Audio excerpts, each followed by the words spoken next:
cigars, they light the flame. Cigars in hand, never playing tame. And pour the whiskey, let it burn real slow. On the Real Smoke Podcast, the stories flow. Guess they're rolling with a spark in their eyes, talking life's truths and throwing lies. Laughter crackles like a fire alive. Cuba to Kentucky, they always thrive. Real smoke rises in the air tonight. Whiskey's bold, they keep it tight. Stories spark like a flaming glow.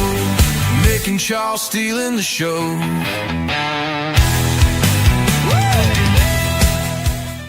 Welcome to the Real Smoke Podcast with your host, Mick and Charles, the podcast that's all about real people, real cigars, and real smoke. Coming to you live from the Real Smoke Virtual Cigar Lounge, bringing you the best of cigars, whiskey, and all the good times in between.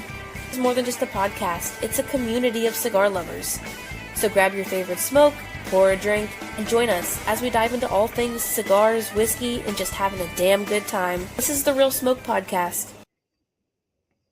What's up, everybody? Welcome to episode 46 of the Real Smoke Podcast. We are your host, that fella over there. That be the dude named Mick. I be the fella named Charles, and we are here to make the next 7 hours. I mean, sorry, not the next 7.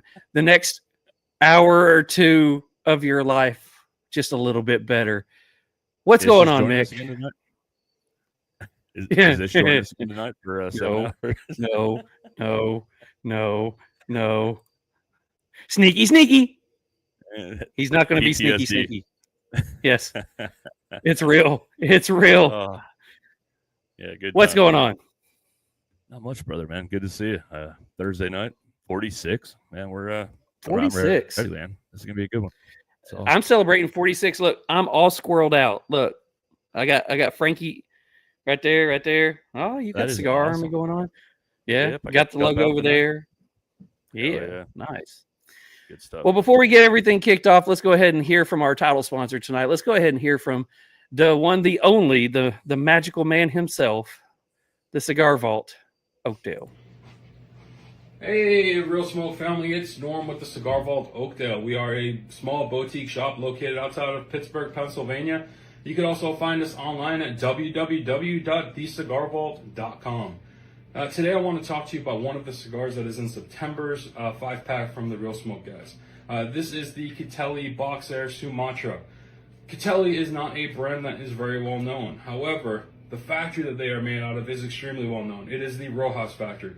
Rojas obviously has their entire line. They also do our house blends, and one and the only, Stolen Thrones, is also made out of the Rojas factory, as many other brands are as well.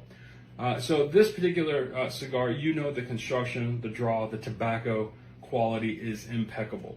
You definitely want to check this out. Take advantage of that 5-pack that is already discounted on the website. You can also apply your 10% off coupon code. And good news, both Real Smoke 10 and Real Smoke Now both work on the website. So this way, all of the previous videos where I gave you the wrong coupon code is now correct. So take advantage, save your 10% off. By supporting the Real Smoke guys, you're ultimately supporting us as well. We are very appreciative of all of the listeners of the Real Smoke Podcast. We thank you very much.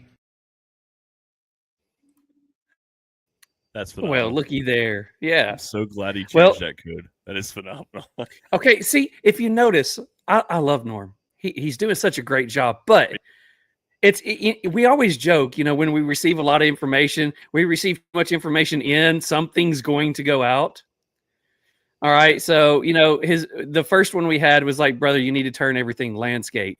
This whole vertical stuff does not work for this platform. And he's like, okay, well, he does it, and then we can't hear him. Well, he gets a new mic, we can hear him, so he turns everything back portrait. Oh, that's great. Love him. Yeah. So, help us out, brother. We need a good mic, loud voice, correct code, landscape mode. I think that's it. We're going to hit them all next time. It's still a great video. We love Norm, and thank you for all you guys do for us. And there's 5 We're just giving him ammo because he's gonna be on the show here soon. yeah. So we're just giving him And our ammo to texter. shoot back later. Our texts are probably going to blow up later. Be like, "What do you mean, guys? Come on, it's a good video." But no, the September 5-pack, it is absolutely outstanding. I mean, look at that lineup: Lure, Haze Gray. I don't even remember how he said to pronounce that. Catelli. Stolen Thrones. Catelli. Okay, I probably Yep, would the have Catelli Box Air Sumatra Toro. Man, that's awesome. Why didn't I let you read this? And of course, Traficante, the chocolate mousse. So it's a great 5-pack, guys, and it's a great price. I'm not going to say the price on here, but it's a great price. Use the code either Real Smoke or Real Smoke 10 apparently, and it's an amazing, amazing deal. And great cigars. Who doesn't need another 5 great cigars in their humidor? I mean, that looks like a good deal to me. And I know we started last week with 5 packs, 5 of the 5 packs. So I don't know how many's left. I've been too busy this week to find out. So I know there's some left, or he would tell us not to be saying it. So guys, go jump over there right now. Even if you've got to find another way to watch the show while you do it, go ahead and grab one of those 5-pack for us. Let us know what you think about them. Absolutely. All right. So also, since we're talking about bundles of cigars, I'm going to start this off. I know I did this on Instagram the other day, and we did get a pretty great response. We're celebrating 5,000 followers again on Instagram and our 1-year anniversary of the podcast. And Charles and I, out of the kindness of our heart, wanted to do a little something to say thank you to all the fans. So pretty simple. Check out the Instagram post. It'll probably break it down better than I'm going to do it here. But if you somehow miss that Instagram post, we're giving away 10 cigars plus a Real Smoke, like either me or Charles has, off the website, off our merch store. So 10-pack plus one of your size, your color, your pick. And then we're also doing for second place a 5-pack of cigars and a sticker pack, a custom sticker pack, Real Smoke podcast. So all you got to do is follow a few people, like the post, subscribe to us on YouTube, and be live with us next Thursday. And we're going to do the drawing next Thursday for that. And if you're live with us and I can look back and see you did the things, you'll win something cool. So what we'll do is we'll draw a couple of names. We'll draw like a first, second, and third, and a fourth, and maybe a fifth. And once we get those names, we'll go ahead and look at our Instagram. We'll go look at our YouTube, make sure everybody's doing the right stuff. If person number 1 doesn't do it, we'll contact you, say, hey, brother, you should have been doing this, and we'll move to person number 2. But we will get 2 people next week live on the show to win some goodies. And you never know. We may throw in something else. You may get an extra sticker. Or I may send Mick to your house. Yeah, I can show up in my Speedo and say hello, sign some autographs. It'll be a good time. Already seen that. Need that again. All right, so I'm going to give a shout out. I know I did this before to Karina Owens. She set up tonight's show with our guest, with Escobar Cigars, and David, obviously. So she set that whole thing up. It was awesome. She's also working on a couple other big things for us. Do me a favor and go give her a like, give her a follow, check out what she's doing. She's doing a lot of great things in the industry, and we love the connection we have with her. She definitely has given us some opportunities for the future. I'll leave it at that. That's awesome. And by the way, guys, if you do us a favor, go ahead and like, subscribe, do all that wonderful stuff here on YouTube. We really want to get those numbers up. They're starting to slowly creep up. We're still the small dog now. I will say this, we're a decent sized puppy in the Instagram universe for cigars, not in the whole Instagram, no, but for the cigar platform. When it comes to YouTube, we're still that little bitty minnow in the ocean, and we're just trying to get those numbers up. Also tonight, we are giving away 2 gift cards to Cigar Vault Oakdale, 2 $25 gift cards. All you got to do is basically do the hashtag Real Smoke. Also go check out I guess, who is it? The Cigar of the Month Club. Smoke In. Goodness gracious. Cigar of the Month Club. Yeah, go check out Smoke and Cigar, the Month Club. All that information's on the ticker down below. Before we get everything kicked off with our guest, we do have some comments coming in. I don't know if they're talking to each other, but we are sure to find out. Smoky Thompson is on here. He says, greetings and salutations, our brother from over the seas. Mitch says, it's that time again. Hey, ladies, as long as your husbands are here every Thursday at 8 o'clock watching us, you know what they're not doing? What are they not doing, Mick? They're not doing a lot of things, but cheating comes to mind. So just come watch a Real Smoke podcast. And, Yeah. Cheat with us on. Wait, what? Never mind. No. We don't condone that. No. Hush. Hush, little one. Memphis Beer Drinkers is on here. He says, here we go. Frank. Nice intro slides. Nice, he says. Cigars with Angels on here. We're going to start calling him the champ. He seems to be winning all the time. Let's see. Rob is on here. Uh-oh. The man. He says, what's up, guys? Brent Hogan's on here. He says, hello, everyone. Stogie Witch Cigar Club. I like that. I don't think I've seen that one on here. So how's everyone doing? He does some pretty badass stickers, too. Can Smokey Thompson says, can Mick tell us all 10 cigars, please? No, it's in the picture. Go look for it. Mick in a Speedo is my forever dream. Is a forever dream of mine. Well, you are coming to the States, so he may. You don't have to just show up when he meets you. Okay, just wear it. Yeah. Flasher style. Got it. All righty. So let's see. Let's go ahead and get them guys off here, guys. If you they're starting a new hashtag Mick Speedo. That might be his name on here from now on. Is Mick Speedo. Let's go. Yeah, that should be interesting. So let's go ahead and talk about cigar we're smoking tonight. We do have a Escobar cigar that we are smoking tonight, and that cigar is brought to you by none other than 13 Knives. Hey boys and girls, I wanted to read you a story about the three little cutters. Once upon a time there were three little cutters. Daddy Cutter, Mama Cutter, and Badass Bulldog Cutter. The Daddy Cutter came out in 2020, and some people thought it looked too much like other cutters. A year later, Mama Cutter came out, and some people thought it looked like Daddy Cutter. Given the times, oh well, let's be original. So in late 22, Badass Bulldog Cutter was born. Badass Bulldog Cutter is a cleaver-style cutter with a bottle opener made from 1095 high-carbon steel that I get right here in the US of A with US-sourced materials. And those who have bought the Badass Bulldog Cutter have lived happily ever after. So quit looking for your glass slipper and buy yourself a Bulldog Cutter. Heck yeah. 100%. Get you one of those Bulldog Cutters. I've got two of them. I've got a natural wood one and one that we like to call the Ninja Turtle because it looks like a Ninja Turtle if you like Ninja Turtles. But fantastic cigar knives. Best on the market. So tonight's cigar is, what do we got, Mick?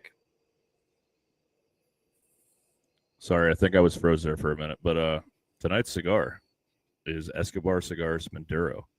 Wrapper, Mexican San Andres. Binder, Nicaraguan. Filler, Nicaraguan. And the price is around $13. And again, that's brought to you by 13 Knives. And before we bring on our guest is brought to you by Destination Cigar Lounge. Step into the world of cigars like never before at Destination Cigar Lounge, home of the exclusive Allegory cigar brand.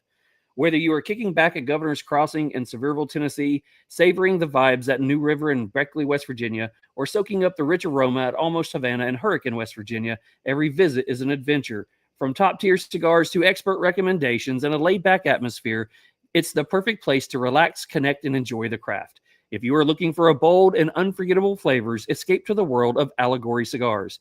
Kick back with the rich Mexican San Andreas Dividend, enjoy the smooth intrigue of the censored Sumatra, or fire up the bold and flavorful Escape Habano. For more information, you can follow them on Instagram at destination_cigars, or you can explore more by visiting them online at destinationcigarlounge.com, or take a journey to one of their 3 locations in West Virginia and Tennessee. No matter where your cigar journey takes you, every blend is an experience worth savoring. Where the road ends, the perfect smoke begins at Destination Cigars. So huge thanks to both of our sponsors, 13 Knives and Destination Cigars, for all of that. So, Mick, do you want to introduce the man of the hours? Hour? Sure. Yeah, who knows? But tonight we welcome David Gomes. He's one of the co-founder of Escobar Cigars. And man, we're excited to have you here with us tonight. Welcome aboard. I'm excited. This will be fun. It's going to be an exciting night. So how are you? I'm great. Greetings from Southern California. SoCal. I think one of our sponsors is from SoCal. So I got a mosquito trying to bite me over here. Sorry about that. So what's the weather like over there? Feels like Miami, actually. It's mildly hot, but very, very humid. Pretty rare here, actually. I've got the humidity going on, but we got high humidity, but I think it's like 80 degrees. Yeah, it's about the same here, actually. Oh, wow. Yeah. Okay. It's been sticky the last couple of days, but temperature's slowly starting to drop a little bit, so I'll take it. Wow. Somebody in California has no right to complain about how sticky it is compared to Tennessee, huh? Yeah. You guys get real real humidity. Ours is fake. We have that nasty humidity. We don't have a dry humidity. And during the summer, it is the walk to the mailbox, come back looking like you were in a swimming pool humidity. Not fun. That would be me. So the way we like to start things off is simple. We want to get to know who you are and what led you to where you are now. So the question we always start off with is, where'd you grow up and what was you like as a kid? I grew up in Northern California. I ended up coming to Southern California, UCLA, to come play soccer, which ended up playing football after that. So I came down to Southern California and never really left. All of your business contacts, everybody you come out of college with, we all kind of came out in mass and started our careers together. So we all kind of stayed in the Southern California area where we went to school.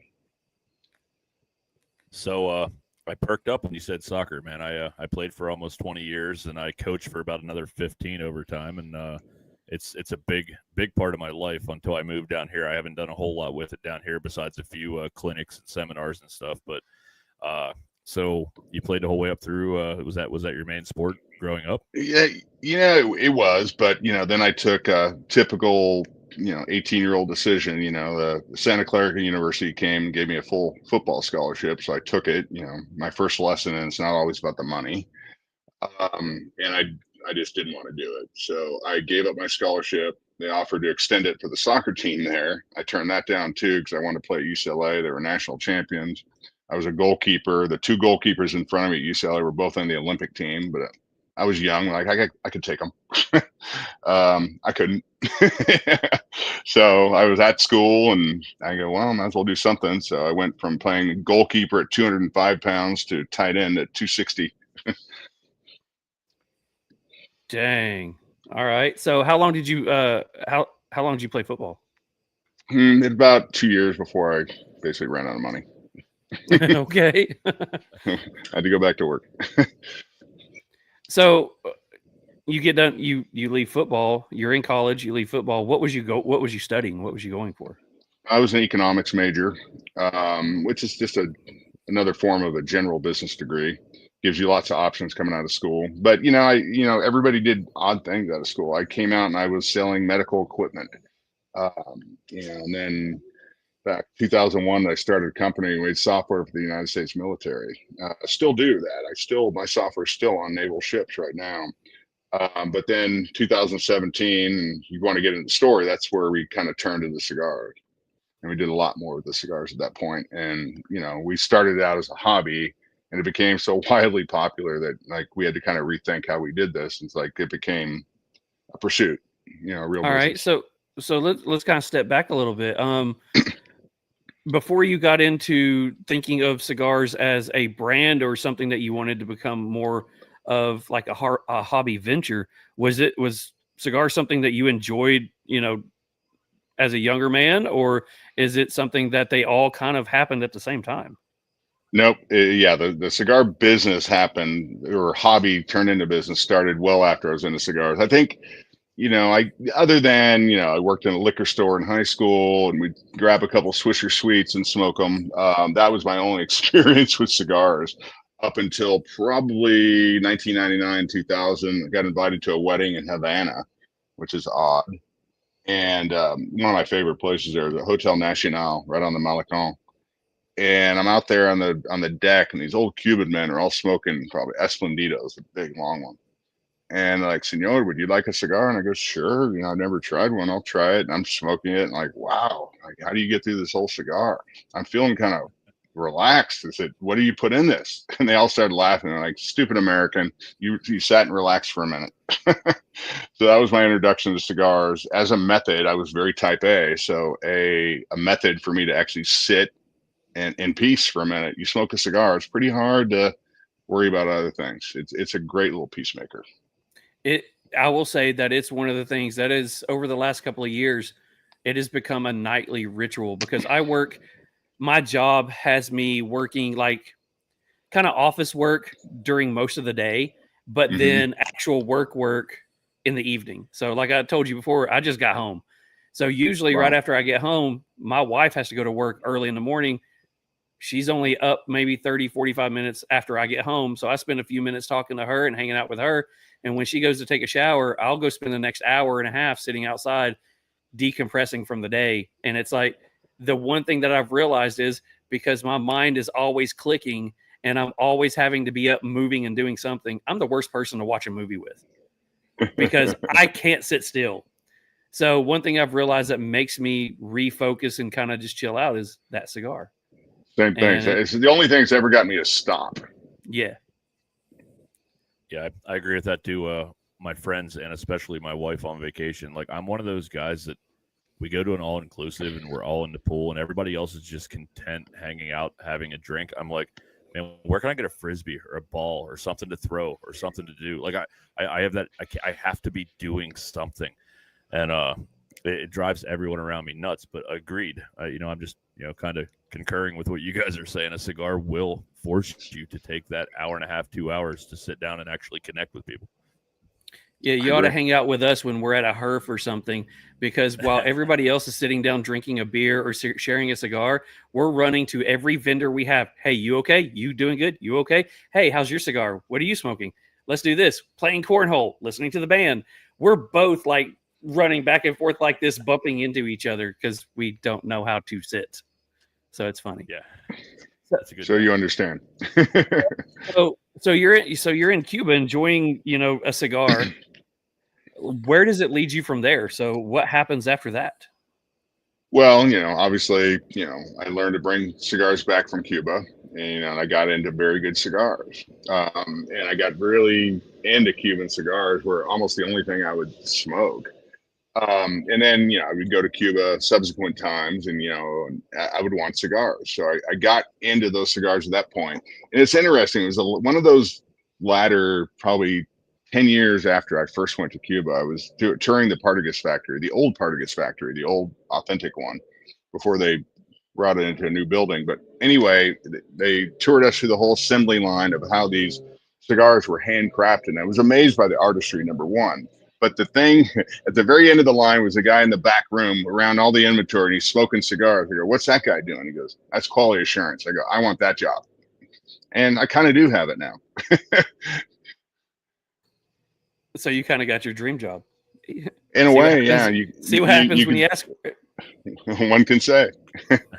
So I'm kind of going out of line a little bit here, but I think I heard on another podcast or read it somewhere that you had said you kind of modeled what you wanted Escobar to be from the Cuban cigars, with maybe a little tighter draw and some of the profiles that you got from those cigars. Is that true?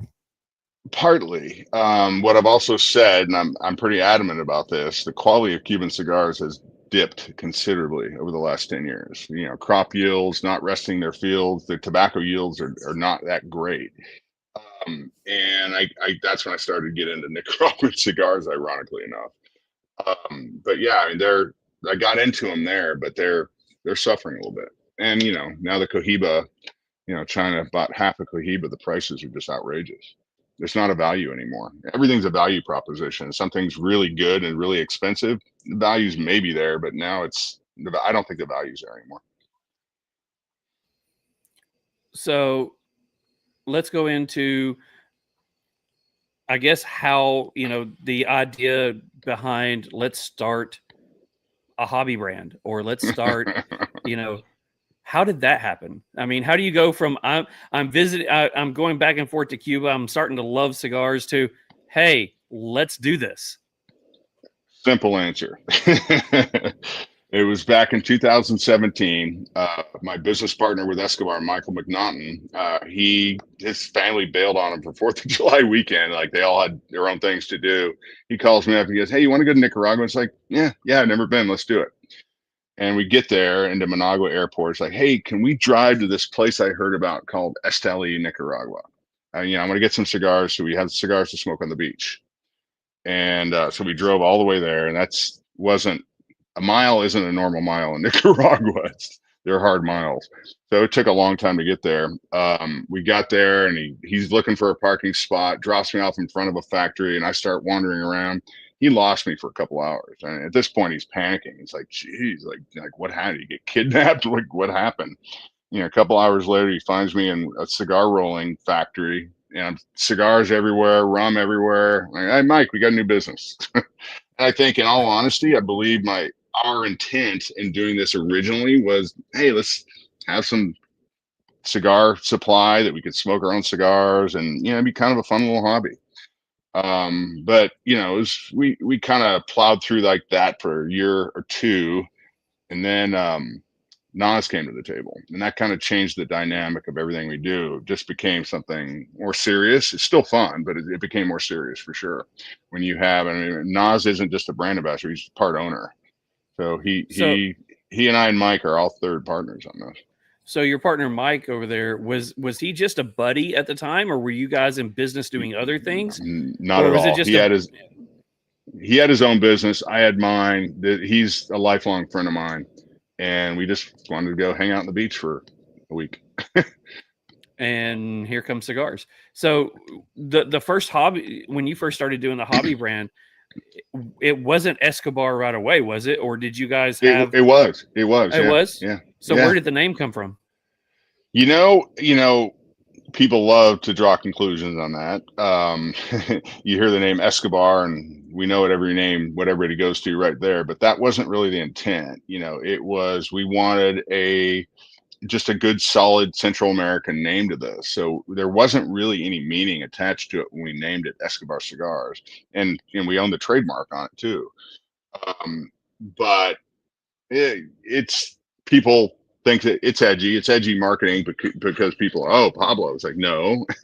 But people draw that conclusion on their own.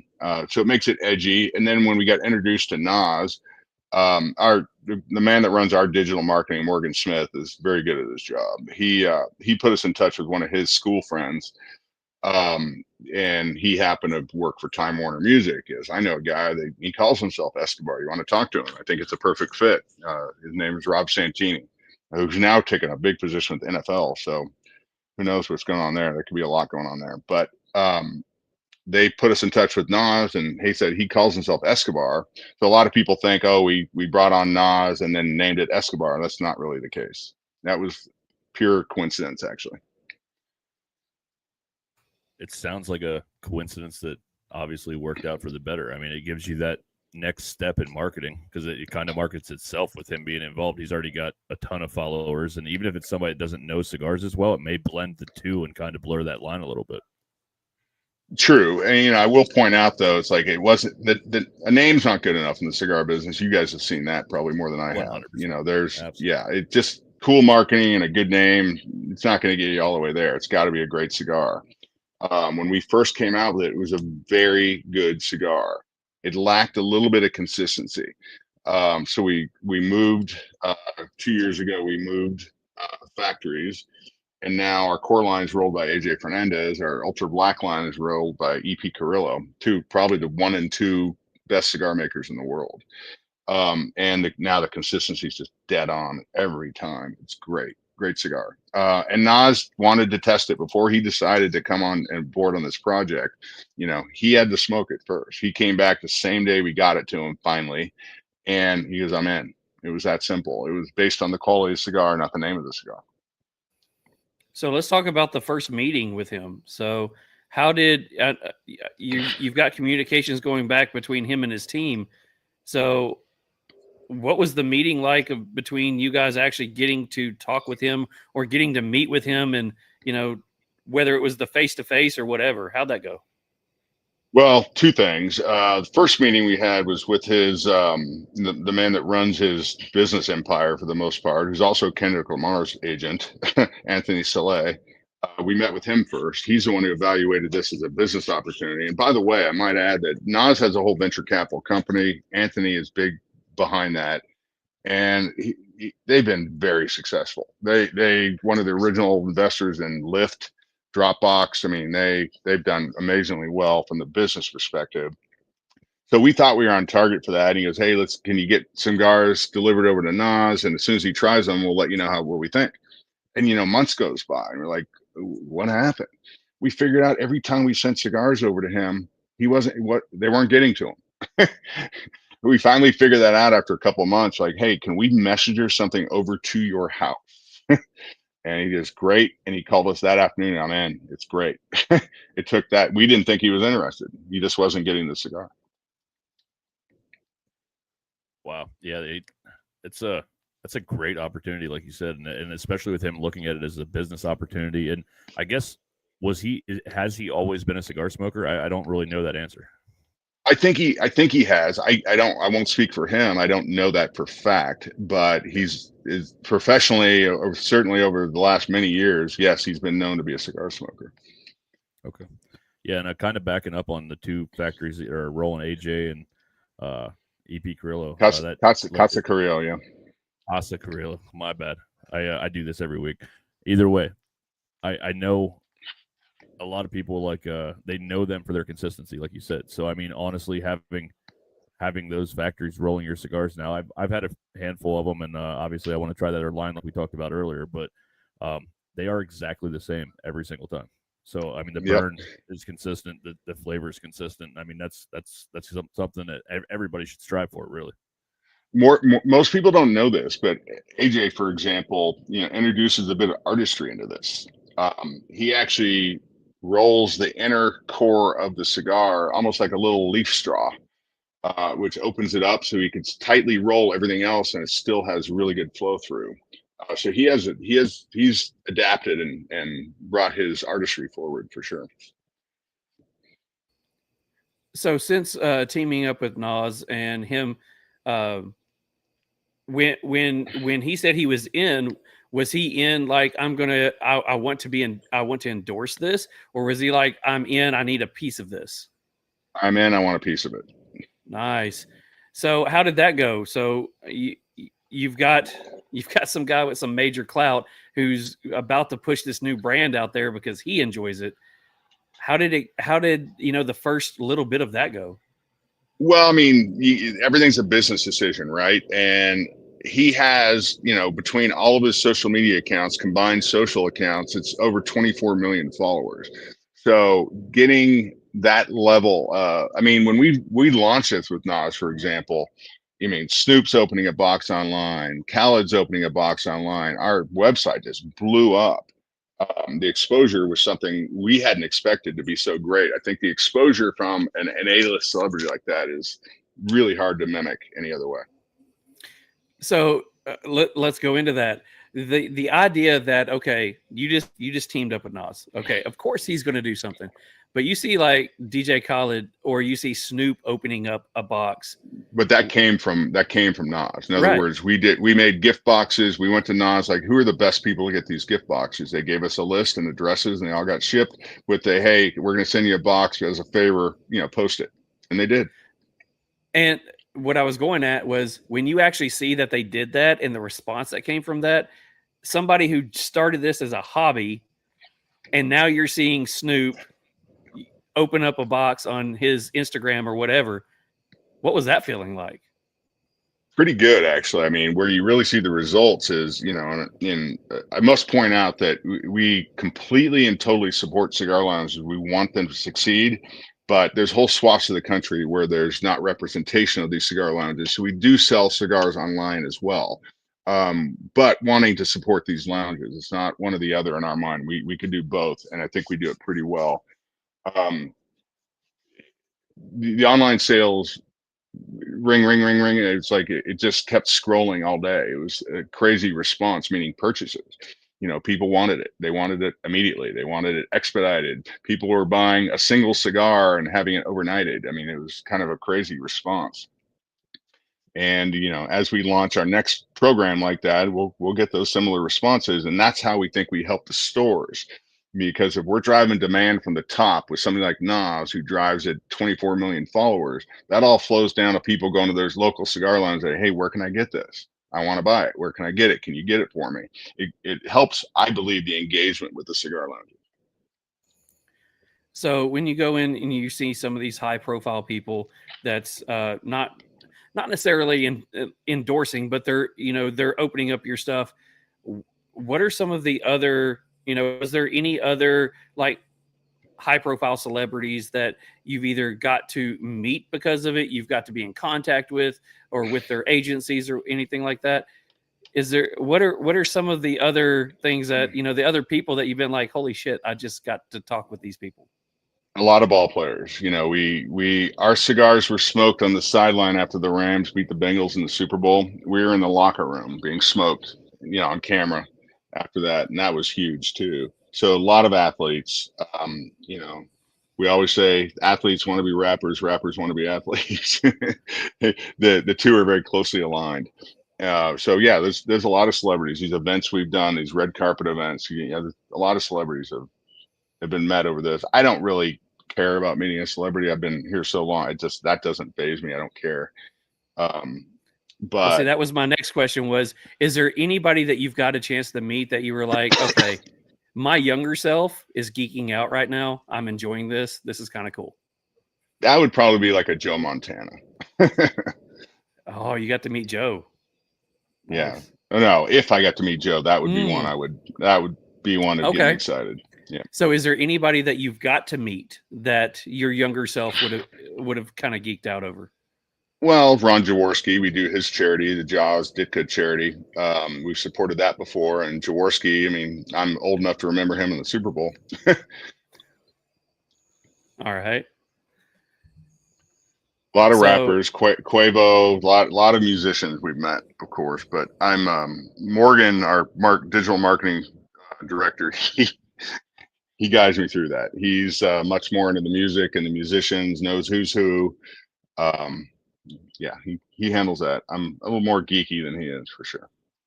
I could have used your guy in Punta Cana, or no, wait, where did I just go? Aruba. Our last all-inclusive was in Aruba, and they had like a kind of a karaoke thing by the pool the first day we got there, and we were all kind of jet-lagged and just getting drinks and whatever. And Quavo was up there getting ready to do some performance up front. And I'm like, and everybody was gathered around with phones. And I had to send a picture to my youngest daughter who knows the music. Who's this? I said, who the fuck is this? He's obviously important and famous. Like, I have no clue who this is. And she's like, holy shit, that's Quavo. Yeah, I had no idea.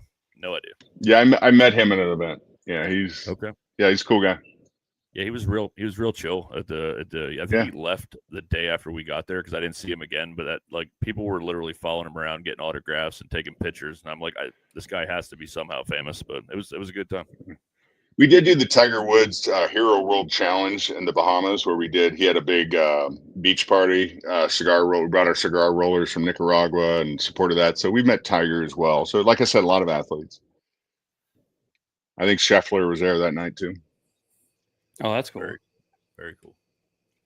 So you said that a couple of years ago you decided to switch into a different factory to start rolling your cigars. What was the biggest thing that caused you to have to sit back and reevaluate what you were doing and make the decision. Because I would think, I mean, I don't have a brand, but I would think that if you've got your cigars being made somewhere and you have to make the decision to move them, that's got to be a big endeavor in themselves.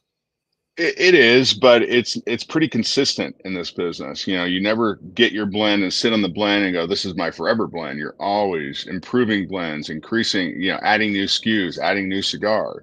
You know, we've got a sub $10 cigar coming out, probably hopefully at the end of the year. We have the new lines like we talked about. We've got the premium line, and now we're, you know, sample bags, 3-packs.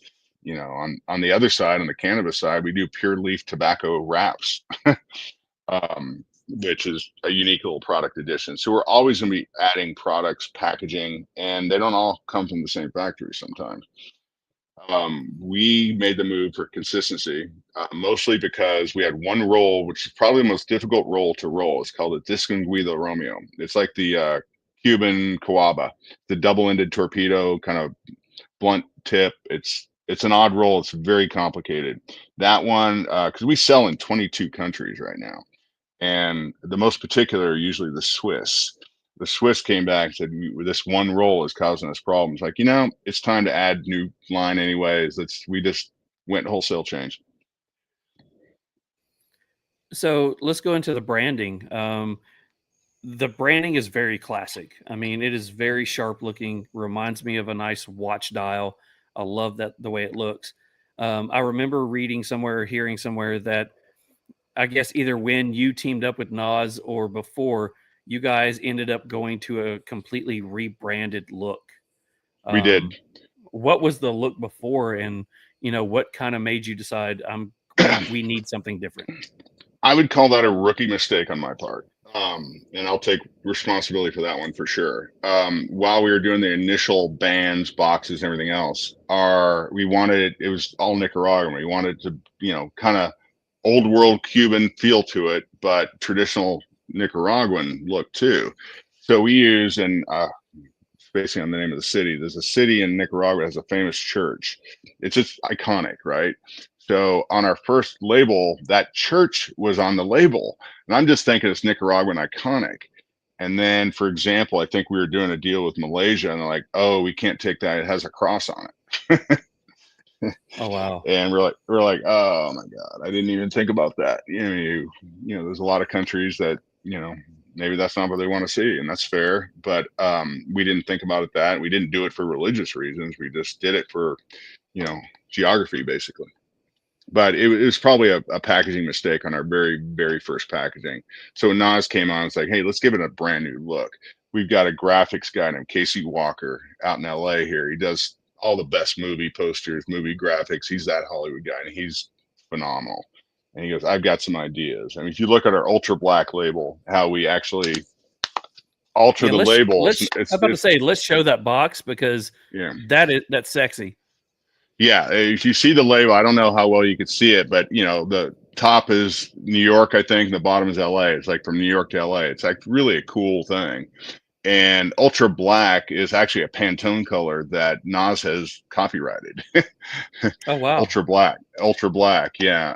And inside, it's just an elegant box, you know, surrounded by velvet. It's a beautiful box. That logo was Casey's as well. So we keep everything consistent. So, you know, if you see them side by side, you know, you got the gold logo, then you got the ultra black logo, and they're same but different, right? It's classy. Yeah, we think so. Yeah, they are clean and beautiful.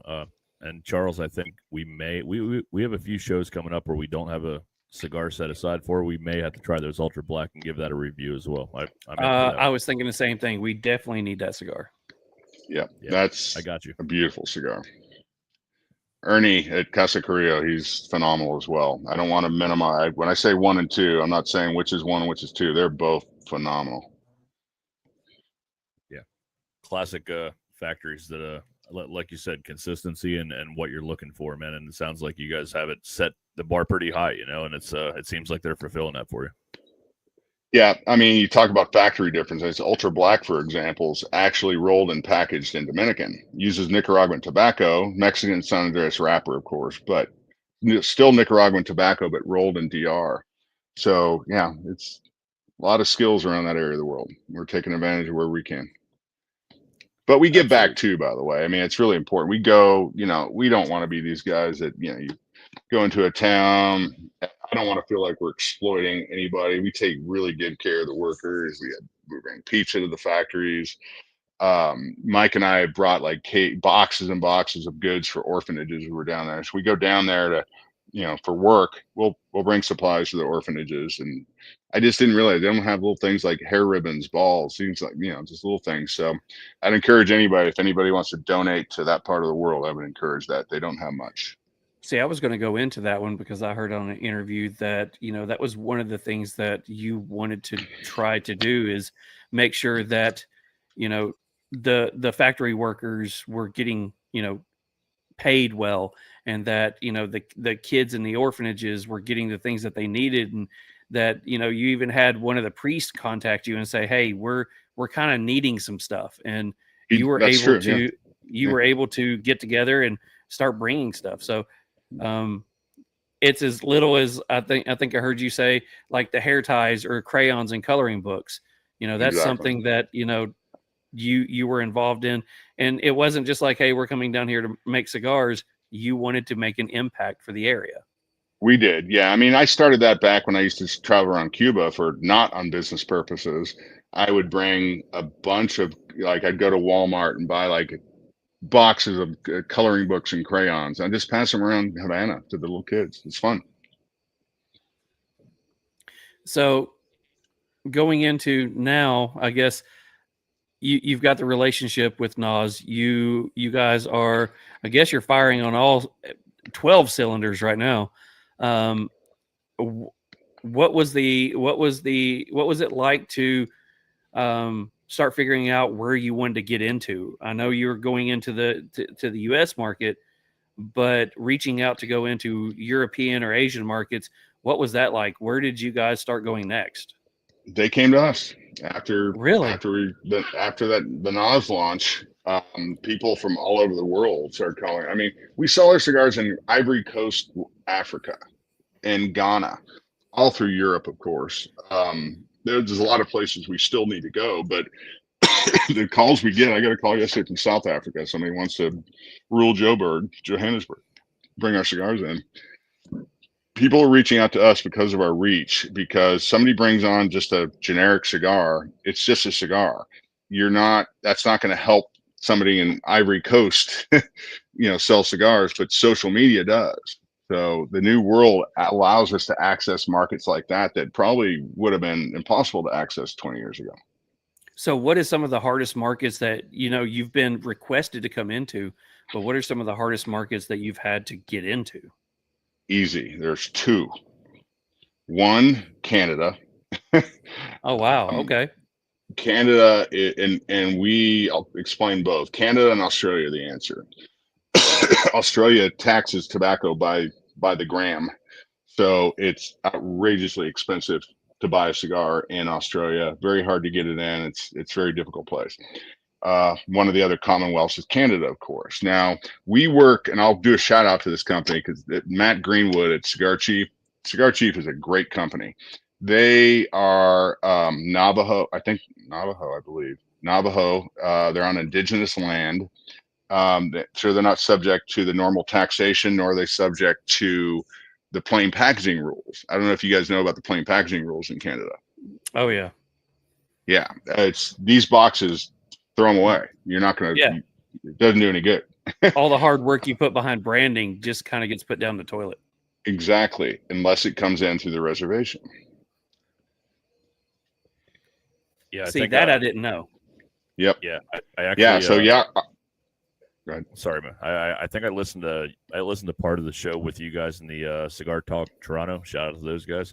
Yep. And they talked about they go an hour away from Kingston or from Kingston, and they pick up cigars on the reservation because the pricing is so much better, and you actually get to see the labels on them, the bands on them. So yeah, it's night and day.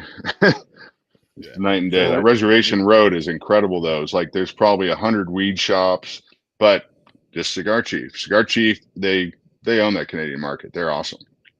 Great to work with too. They So we resell have all of our products. All of our products are available up in Canada through Cigar Chief. Nice. So we have a brother on here who is he actually just posted. He says, "I feel this in my soul." He is from New Zealand. He is actually one of our club brothers as well as one of our original watchers on here. He's one of our Real Smoke Ashtray Illuminati. He lives in New Zealand, and he will go, and we'll talk to him every Tuesday night on our Herf, and he will say, "Hey, I'm picking up this cigar," and we're like, "Okay, cool." It's a very very It's just kind of insane. cigar that's like $9 here. He's paying $37 in New Zealand for it. That pretty much tells you what I just said, right? Yeah. So he's talking like a normal CAO or a normal Rocky is going for $30. And it's like, That's nah. the taxation. Yeah, taxation. I mean, it's hard enough in California. California has a 70% tobacco sales tax. New York has a 90% tobacco sales tax. Well, you It's just so had done punitive. It's just not right. It's not. It's so California punitive. just had Dunbarton say that he's no longer going to be shipping to California because of all of the taxes and how hard it is to, get people to or get cigars into California. And if they Our keep California going, government's trying to burn the state down. So not much I can do about that. I was about to say, if cigars keep going that way, it's going to be hard for a lot of brands to, ship in. Well, I mean, that's okay. So this is going back to that key issue, and the cigar lounges are on your podcast here listening to this. Like, I can't reiterate enough. We don't want to undercut them. So we don't undercut them, but we can't not offer it online too, because there's places that don't have any cigar lounges that want cigars.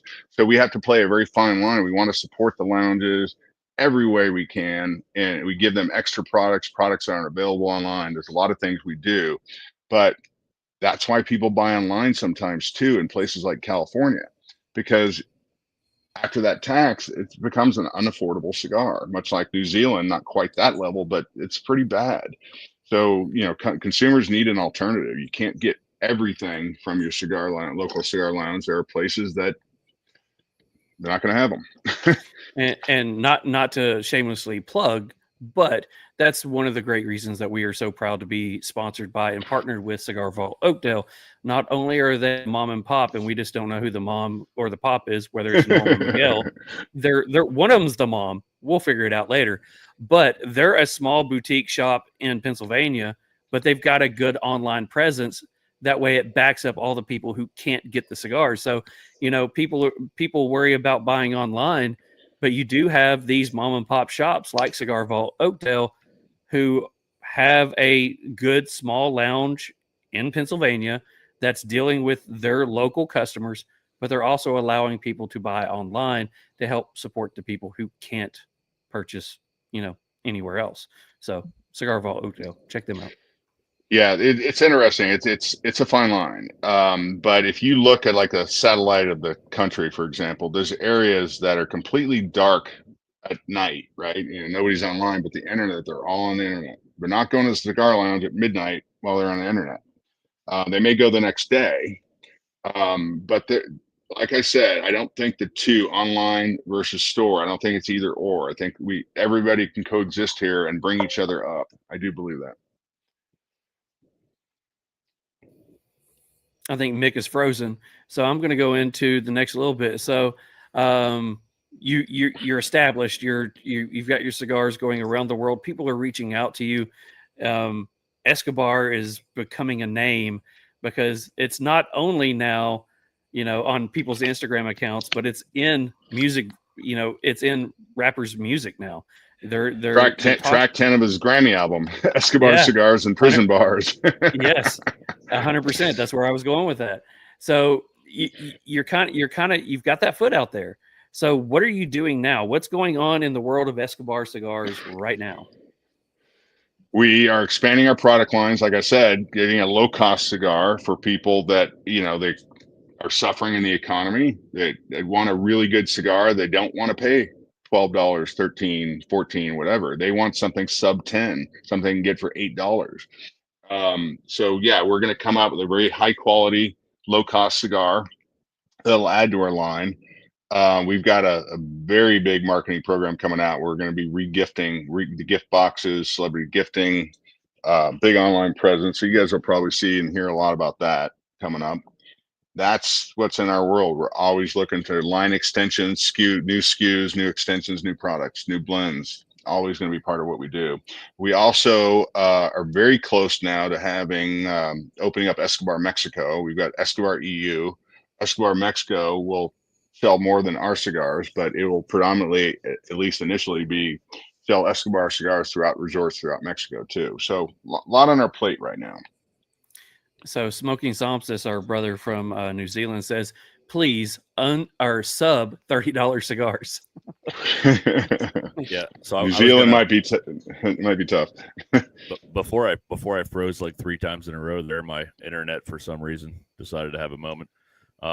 So the New Zealand thing, yeah, we just to tell a little story about him. I think most people have heard this already, but we're actually hooking him up. He's coming to the United States here in like end of October, and a bunch of people have given cigars and we're all pulling some out of our humidors and whatever, and we're sending him home with so many, and he's got to pay tax on every one of those cigars. So it's going to be a good time. But he's actually going.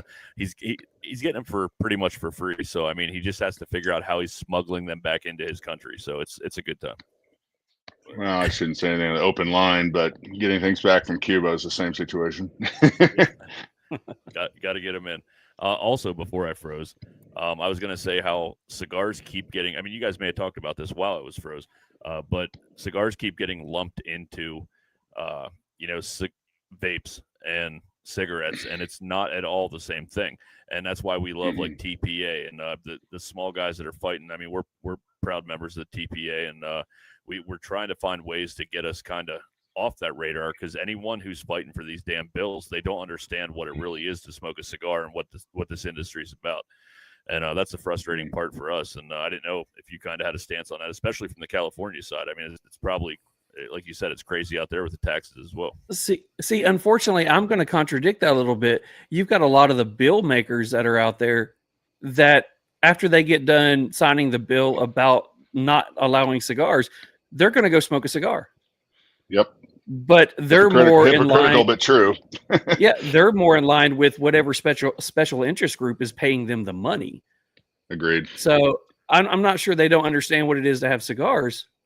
I just don't think that their priorities are in the right spot.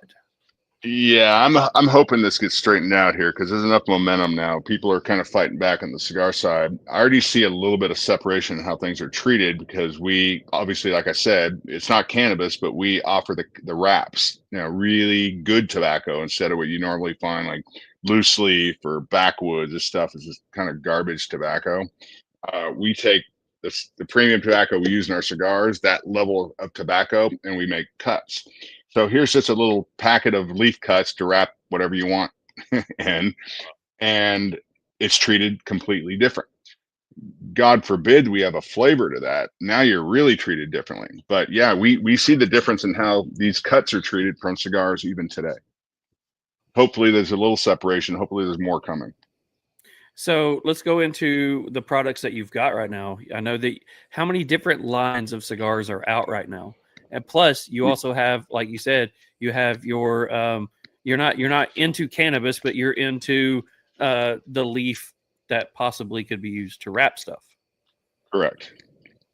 Well, SKUs we have. So we have on our core line that we talked about, we have 5 different rolls, vitolas of Maduro, 5 different rolls of Habano, and 5 different rolls of premium Connecticut, Ecuadorian Connecticut, actually. So that's 5 rolls of each. That's 15 SKUs just on our core line. So lots of different options. I love the Bellicoso, actually, the Gordo ring gauge, but torpedoed. I love that cigar, and I love the Robusto. Those are my 2 favorites on whatever roll of those. Maduro's my clear favorite. I like a heavier tobacco, but even our Connecticut, it looks, you can see in our 3-pack, it looks very light, but it's actually medium bodied. It's not a light cigar at all. So those 15 SKUs plus the Ultra Black, which is 1 SKU. That's our premium, aged 5 years, out of this world tobacco. And then we have the cut wraps, which are sold on a different platforms, obviously. So plus accessories and everything else. I'm going to ask a question for Mick because I know he's a fan. Any chance in the future that you're coming out with a box press? Our Ultra Blacks are box press. Well, there you go. There's another reason that Mick, we need the Ultra Black. Yeah, you can see this one's box press. There you go. See, I asked for a reason. I'm in 100%. Can't wait. Was that so was it, I know that's kind of Nas's cigar or whatever. I mean, they all kind of are, I guess, but was that something he had played a part in make them box press, or is that something you guys all played a part in that you wanted a box press in your line? This was a team effort. Everything we do, Nas doesn't have any ultimate authority, nor do I or Mike. We all do this as a team. And Nas doesn't require us to run everything through them, but we run everything through them. We want their buy-in, we want their excitement, we want their ideas, and they've been really good at that. Nas is number 2. Gabe Zardis is phenomenal at that. he gets images during concerts, and he is phenomenal interface with us on this. So yeah, they tried the Ultra Blacks before we released them. There's not a product we have out that wasn't tried by Nas first and liked and approved. So Josephus on here says he one of his questions he always asks, is there any chance for a Candela? And he asked on here, is there a Candela cut wrap? I don't know enough about that to answer that. I've never heard of a Candela. Okay.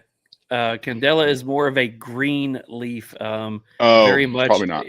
Yeah, Claro. Very grassy, very herbal. All right. So not on the horizon, not on the horizon now, but we're never going to rule anything out. There's a market for it, and there's a market of people that like that product, and we will address it at some point. So going into the 3 partners, you got you, your partner, and you got Nas. Do either of you have, I know it's kind of hard to pin down one that you enjoy the most, but does either of you have, that you know of, have a favorite in the core? Well, like I said, I'm the QA guy. And my favorite is clearly Maduro and Ultra Black, which are both the Mexican San Andreas wrappers. So I like the thickness, the hardiness of the Maduro. Definitely a clear favorite for me, but there are a lot of, like, our best sellers are the Connecticut. So who knows? Really? My tastes are not everybody's taste. Everybody has different tastes, which back to the Candela again, even if it's not my taste, doesn't mean we won't come out with that. So does, when it goes into Nas, does he have a cigar that he's like, send me more of? Oh, Gordo Maduro. Maduro. He likes the big ring gauge, he likes the big cigars, and he likes the hardy cigar. So I think Maduro Gordo would be his cigar, if it's not the Ultra Black, of course. So what's coming up in the future? I know you talked about you're doing more, gift wrap boxes to people. Are you looking at core line extensions, or are you looking at special limited editions or things like that? Well, our Ultra Black is a limited edition. So okay. This is series 1. And we will at some point come out with a Ultra Black limited edition series 2. So we'll always be expanding that line for sure. And then we do packaging thing. Like, these are the same cigars, but this is like the 3-pack sample pack. Great for convenience stores, places like that. So that's the same product. So that's another SKU extension technically, but they're the cigars we already offer. Nice.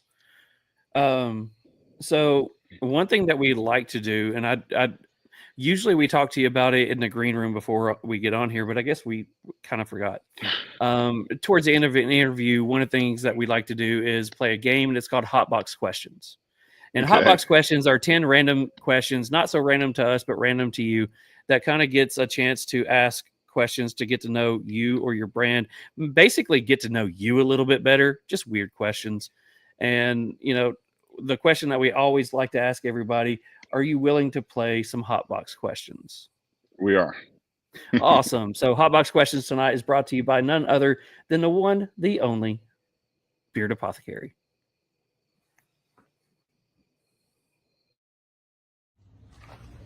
What up, Real Smoke family? John here from Beard Apothecary, coming to you from the Beard Apothecary headquarters. Want to let you know about a new product that we just dropped on the website. It is our first ever mustache wax, dubbed the Moustache Wax. This comes to us from a big help from our friend Larry Moose. Larry was instrumental in getting this whole thing together with all the research that he did and all the talks and the Zoom calls and everything to get this product out there. Larry tested this for us. We've got it dialed in. It is a very good medium hold wax that will help you keep that handlebar going, help you train that mustache. This product is no joke. Larry was a huge help. Thank you so much, bro. Real Smoke family, make sure you like, comment, and follow the page. Get these guys blown up. Don't let the beard look weird. Stay metal, my friends. As always, huge thanks to John over at Beard Apothecary. We love you, John, but as always, you're not our favorite Aldi. Tanya is. That's right. So let's get into some hotbox questions. Yeah, I had it just full disclosure. I had a police chase going on over here. That's why I was muted for the last 5 minutes. So yeah. Meanwhile in Memphis. Yeah, it never ends. All right. So question number 1. What is the weirdest food you've ever eaten? Sea urchin. Ooh, what was that like? Sounds a little weird. Well, I'm a diver too, so we've gone out in California. We crack those open underwater. Sometimes we eat them. Sometimes we eat scallops under the water. Feed them to the Garibaldi fish. Wow, that's cool. It's a California thing. We're the land of fruits and nuts. Remember? There you go. So question number 2, fill in the blank for me. Cigars is all about what? Bringing different people with different viewpoints, different values together in one room for discourse. That's probably the most intellectual answer to that question we've had. I like that. It definitely is. It's probably how a lot of people have answered, but not near as eloquently. That was really good. I like it. It was out of my mouth. I don't know why. I like it. All right. So, do you have a favorite musical band or artist? Oh, Morgan's gonna kill me for not saying Nas, but I was about to say you cannot say Nas. I'm an old school rocker. You know, I like old school rock, and I can't really get past that. Classic rock is just the way I am. I grew up with in the 70s, 80s. That's what I grew up with. Give me one band that when it comes on, you're cranking that thing up like 6 notches. Van Halen. Sammy or David Lee Roth? No, not Van Hagar. Van Halen. I'm a Van Hagar fan, so it's all right. So I like Sammy Hagar individually, but Van Halen classic was always going to be Van Halen classic. Sammy is still Sammy. All right. All right. So question number 4. What is your favorite guilty pleasure? Other than chain smoking cigars? I don't know. I stopped wine for a long time, but my wife is a sommelier. Really good wine, represents a lot of very good wines. And yeah, at night having a beautiful glass of red wine is something I haven't really done in about 20 years. Now, nice guilty pleasure at night would be a glass of red wine for sure. Nice. All right. So since we avoided the question on number 3, what is your favorite Nas song? Escobar Cigars and Prison Bars, track 10, Grammy album. Oh yeah, love it. Self-serving, of course, but now he's a great storyteller with his music. I just, it's hard to turn an old classic rock guy into more modern music. I mean, my wife complains about the same thing. Her musical tastes are much more advanced than mine. Hell yeah. No, I agree 100%, man. I will be a hard rock, classic rock guy till the day I die. It's just the way it is, man. Hard to go back. So did we skip a number? No, that was question 5, right? Okay, yeah. All right. So what is the one thing in your life that you're most proud of? Good question. I mentor a lot of young men. I think I'm most proud of some of the young men I've mentored that maybe would have had a tough time otherwise. I've never had kids, so I mentor young men. That's awesome. A little bit different, man, but I coached forever in the line of work that I'm in. It's mentoring. Yeah, it's definitely something to be proud of, man. My coaches were some of my greatest mentors. Not how to play a game, but how to go through life the right way. 100%. Yeah, that's what I love the most about it. It's just those life-changing moments that hopefully people can take with them. So, All right. Question number 7. This one's always kind of a weird one, but if you could choose a superpower, what would it be and why? Visibility. Come and go wherever I want. I was about to ask, was it just so you can ghost people when you need to, or is it because you enjoy being in the background doing the work, or you like being the front man? Actually, an introvert. Probably a hardcore introvert, actually. Same here. I could be extroverted, as clearly you can be too. I've never thought, like when I first started sales, I thought you had to be an extrovert, and that's just false. Different styles work. I've always been an introvert, so visibility would be like sometimes you just want to be invisible. I completely get that one because in my profession, I teach. So one of the things that, when we talk to the kids I work with is we go into, the courage part of being out in front of people. And I always tell them my number one fear in life is being in front of people. I absolutely hate it. I am terrified to be in front of people. But I also told them the best way to get around that is become an actor. It's every day is a role. If you're out there and you have to do a public speaking event, you're an actor. Go out there and perform, but then go back to being, your normal self. So yeah, it's hard. Actually, my wife actually gave that same advice to my stepson recently, who's just out of college, and like, go take an acting class, not to be an actor, but to learn how to speak, to learn how to get into a role. It benefits you in sales, anything actually. CEO of a company could benefit from taking an acting class in that manner. When you have to stand in front of people and either sell your business or sell a product or even sell yourself, whether you're doing a job and you've got to sell yourself to, the client, if you know how to just speak for that time being, it's going to help you a whole lot. It really does.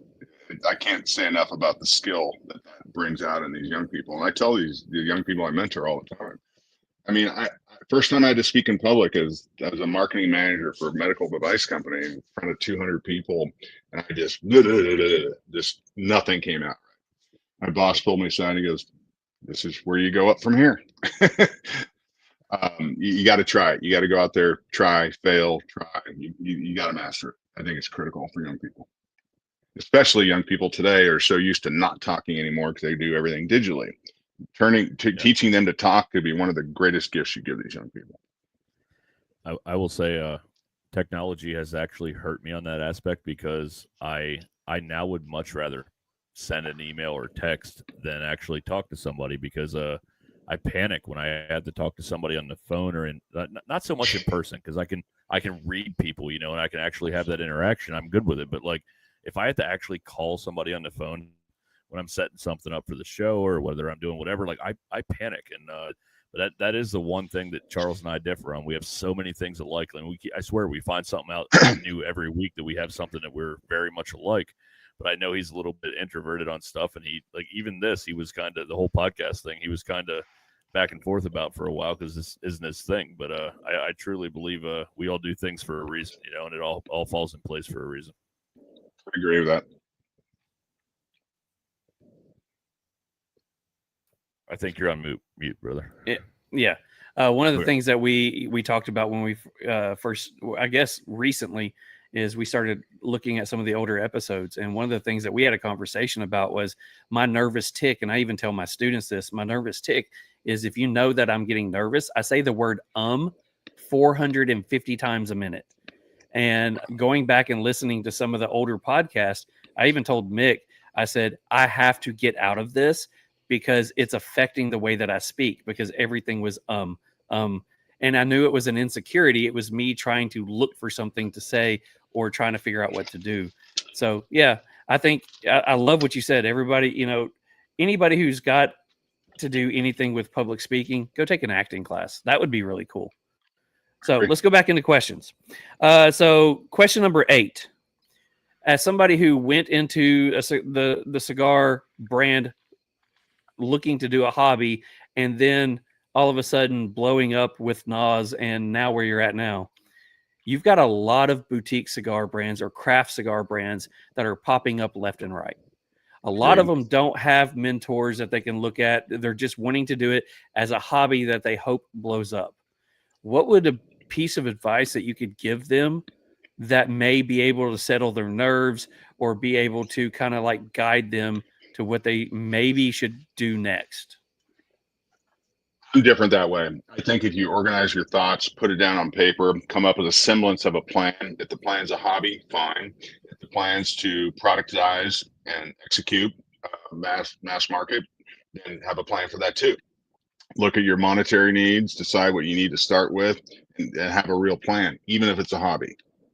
Most people do, oh, we got a cigar. Okay, now what do we do with it? Mike and I did a little bit of that too when it was a hobby. It's like, we have a cigar. It's like, oh, okay, now what do we do? So yeah, I'd have a plan going forward and how you want to get it out there, how you want to distribute it, make contacts and distribution, because there's distribution at the cigar lounges, there's distribution down to vape shops, smoke shops, liquor store, convenience stores, gas stations. There's all kinds of distribution involved, and you should understand and know all of it ahead of time. What was one of the hardest things that you had to experience getting into this, whether it was distribution or whether it was learning the different regulations from states? What was one of the hardest things that you had to go through as a brand? Well, Mike's son works for us, Jack McNaughton, and MBA, CPA. He's been brilliant at this, and he has brilliantly navigated through all of these certifications, import licenses. Everything needs to be done. There's a lot that needs to be done. He's mastered that. Awesome. It's good to have good people on your team. Absolutely good to have people around you. Your team's only as good as the people you surround yourself with. Wholeheartedly agree with that. All right, so question number 9, my last question. If you could have a cigar with any historical figure, dead or alive, who would it be and why? Reagan. Oh, wow. Okay. Any certain reason why, or just because it would be cool as hell? It'd be cool as hell. There you go. Like I said, I'm not into celebrity. I don't care if it's Jack Nicholson. I don't care about Hollywood celebrities. I never really have. But, people that have done great things, I'm in awe by. Yeah, absolutely. So my last question is my favorite one that I usually ask. It doesn't have to pertain to cigar industry. It can pertain to any aspect of your life. What is the one piece of advice you have ever been given that sticks with you to this day? I have a good answer on that. I told you earlier how I took a scholarship from Santa Clara. It was my first lesson in life of following the money. Like, well, I have to take this because it's free. Well, no, you don't. And I think anytime you make decisions based on, I'm going to follow the money on this, tend to go sideways. I think you got to follow passion and the rest will take care of itself. I like that. That's awesome. So just like that, that was Hotbox Questions sponsored by Beard Apothecary. So David, I'm just going to ask you right out. Is there anything that we haven't asked you that we probably should have, and in the course of the interview have forgotten? Well, I'd say, where do you get Escobar Cigars? That's our closing question. Where do you get them? First of all, I would say 2 things. First of all, if you go to our website at www.escobarcigars.com, and by the way, if anybody from this podcast wants to buy from there, we're offering Real Smoke, all caps. We'll give you a 20% discount. I'm sorry, question again? Where can people find your cigars? What would be the best places that they could go, whether it's online retailers, you have a favorite brick and mortar, or your online website? We support all the brick and mortar. So what I would say, if you go to our website, if you go down to the bottom on the store search, see if there's a cigar store in your area that carries Escobar. You'll see that from our website on the store locator. If you can't get it, I would encourage your local store. It's one phone call and they can bring it in. It's not that difficult. We're happy to help any stores and give them anything they need to get this going.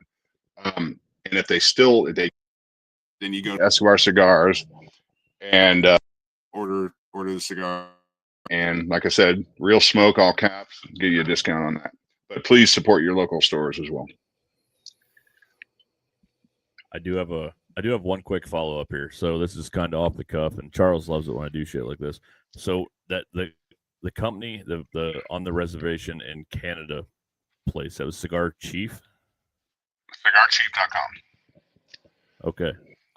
If you have a connection with them, I would love at some point. It'll be next year now because we're booked out to the end of the year. But I would love to have them on the show, or somebody from there that would actually kind of give us a rundown of what they do up there and kind of how it's working with what they're doing. You think they'd be interested in something like that? I think I can probably help you out with that. I can certainly ask them. It's up to them, of course. But they love the publicity. They're all about the digital marketing, just like we are. That's why we're perfect partners. We bring each other's brands up. Again, like the cigars, it's like the cigar shops. It's not either or. We can all win in this together.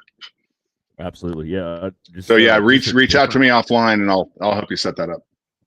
Cool. Yeah, just a different view from a different country that kind of struggles to bring cigars in and do what we do. It'd be kind of cool to see what they're doing on their end to facilitate, cigar smokers and how their business is, and then it'd be a cool different aspect of what we do. Absolutely. And I think they're very close to Cigar Talk Toronto too. So yeah, there's a lot of play there. Awesome. So everybody go check out your local brick and mortars, ask for the cigars.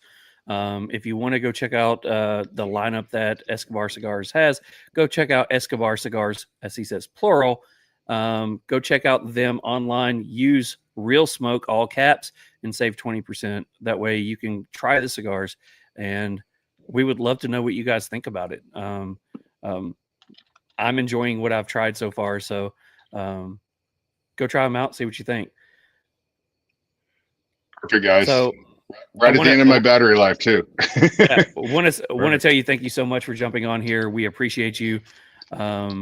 If you ever have anything that you've got that you guys are putting out, make sure you tag us or collab with us online. We would love to make sure that we help push all that information out as well. I'll relay that to Morgan Smith, and I'll make sure that happens. Yeah.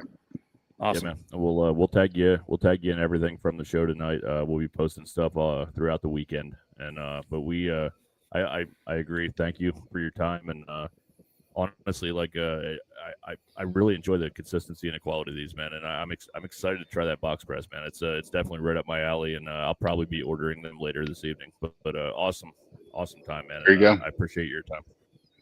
Thank you, guys. Really appreciate it, man. Thanks so much. We appreciate you. Have a great night. You have a great night too. Thanks. And as we always say, just like that, episode 46 is in the books. Hour 22 minutes. I will say that was the opposite of ish last week. It was 100% the opposite. It wasn't a bad interview by any means. No, it was great. It was great, but it was like 10-word answers, and he was done. And then we're like, okay, next question. Even the great stories were very short. You know what I mean? So it wasn't a bad thing at all, but I'm just not used to that. Smokey Thompson says, and he speaks the truth. We got 14 watching. I got 16 on here, but we got 14 watching and only 1 like. Let's bump those numbers up. Those are rookie numbers. By the way, we didn't have many on here tonight, but what we did have was quality people. So we appreciate everybody that is on here tonight.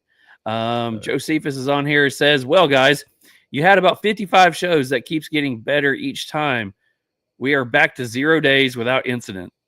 Very informative and fun as always. Just kidding, but not really. Plus, he's in Cuba and here. So Josephus also says, do the YouTube things. Simple pack from Escobar Cigars with the applied discount is 30. It is what is on the screen. That's just over that amount. It's a bargain per cigar. Yeah. Well, I mean, you're talking about we need to get those for the show. We should probably go use our own code. We should. And go ahead and get those ordered. I can do that after the show. That'd be great. Yeah, there you go. I'm going to do that. How will you make it to 3 hours? We're not. Yeah. And it kind of worked out because I think Charles has a little road trip tomorrow, so it kind of works. I get up to take the kid to school. The kid gets out of school half day tomorrow. I have a full half day planned of what I've got to do to get ready for a business trip, and then I leave about 2:00 to go drive for 4 hours to go work the next day, then drive back another 4 hours tomorrow night. Or Saturday night. So the fact that we're not here for 4 hours, hey, I'm not saying I don't enjoy it, but okay. Currently at 5 likes. Well, still 5 likes is not anywhere near enough. Done in less than an hour and a half. Am I in the twilight zone? Hashtag McSpeedo.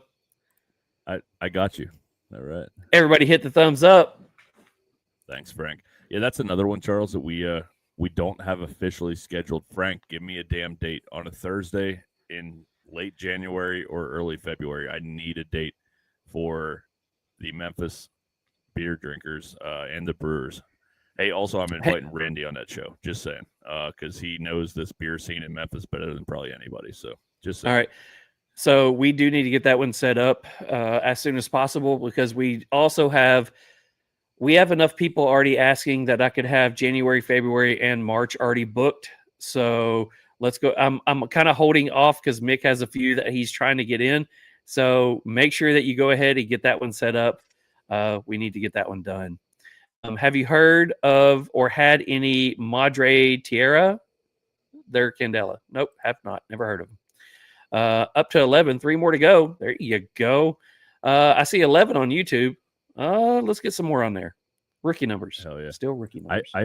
I will say yes, rookie numbers, but we are up almost 100 from where we were like a month and a half ago. But right, because we were trying to hit 250 before our anniversary show, and now we're up to 360 something. So I'll take it. I'll take it. I will say that that's the one thing I look at analytics a lot on, is because I'm kind of frustrated with the YouTube. I wish our YouTube numbers kind of aligned more with our Instagram and everything else numbers. And it says that we're growing by 30 people per month, which means we tend to get one person per day to subscribe. I would like to get that, tenfold, but I know that's not going to happen anytime soon, but you guys can help. So help us out. Like, share. So we do have a few more things to do tonight. We do have a cigar review. We have prizes to give away. We're giving away 2 $25 gift cards from the Cigar Vault in Oakdale. And then we have some Meanwhile in Memphis still to go. So we probably got another 15 minutes or so. We kind of fucked up. We forgot to do the 3-pack from Escobar. We're okay. He gave out a really good code. So we talk to him and see about giving it away another day. That way, we go ahead and confirm that with him and all that wonderful stuff. We can do that. So we do have a cigar review. You want to get into a cigar review? Yeah, let's do it. Okay. So cigar review is brought to you by our people over at the Cigar Army. Tonight's cigar review is proudly sponsored by Cigar Army.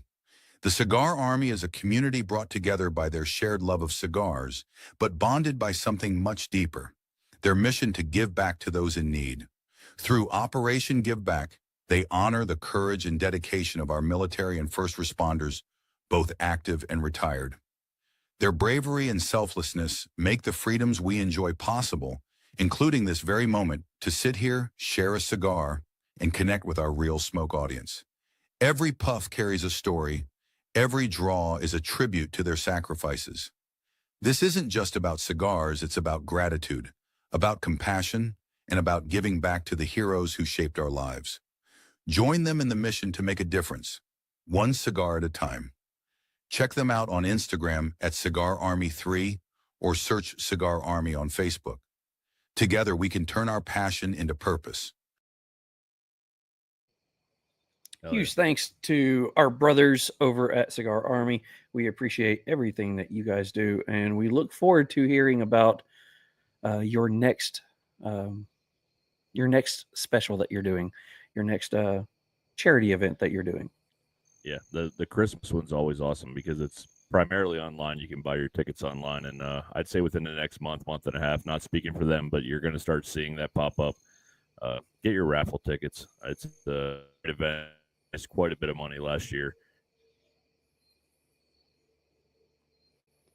And I do believe he froze. Oh, there he goes. He's back. Am I back? Son of a You're bitch. back. Where did I freeze? Did you hear anything? I don't even know. Something. Yeah, something.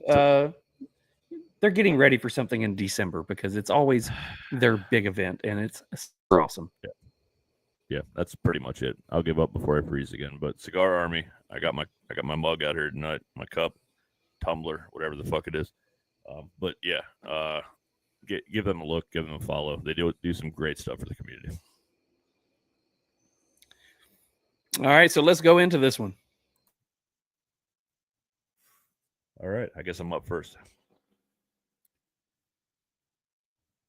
All right, so pre-light, aroma from the body. I got natural tobacco sweetness, dark fruit, aroma from the foot. I got light hay, raisins, light smoky woodsy smell. Taste from the cold draw, raisins and light barnyard, some hay. First third notes. Got a touch of dark chocolate, light black pepper, raisins, coffee. The fire cooked. This Charles and I talked about this earlier, and it hit me. I had it written down from the first one I smoked. I got this fire cooked like a barbecue taste. It was creamy, light black pepper, and creamy on the retro as well. The retro, I got to say, was not as heavy as I expected from what I got from the cigar. The retro was pretty smooth the whole way through.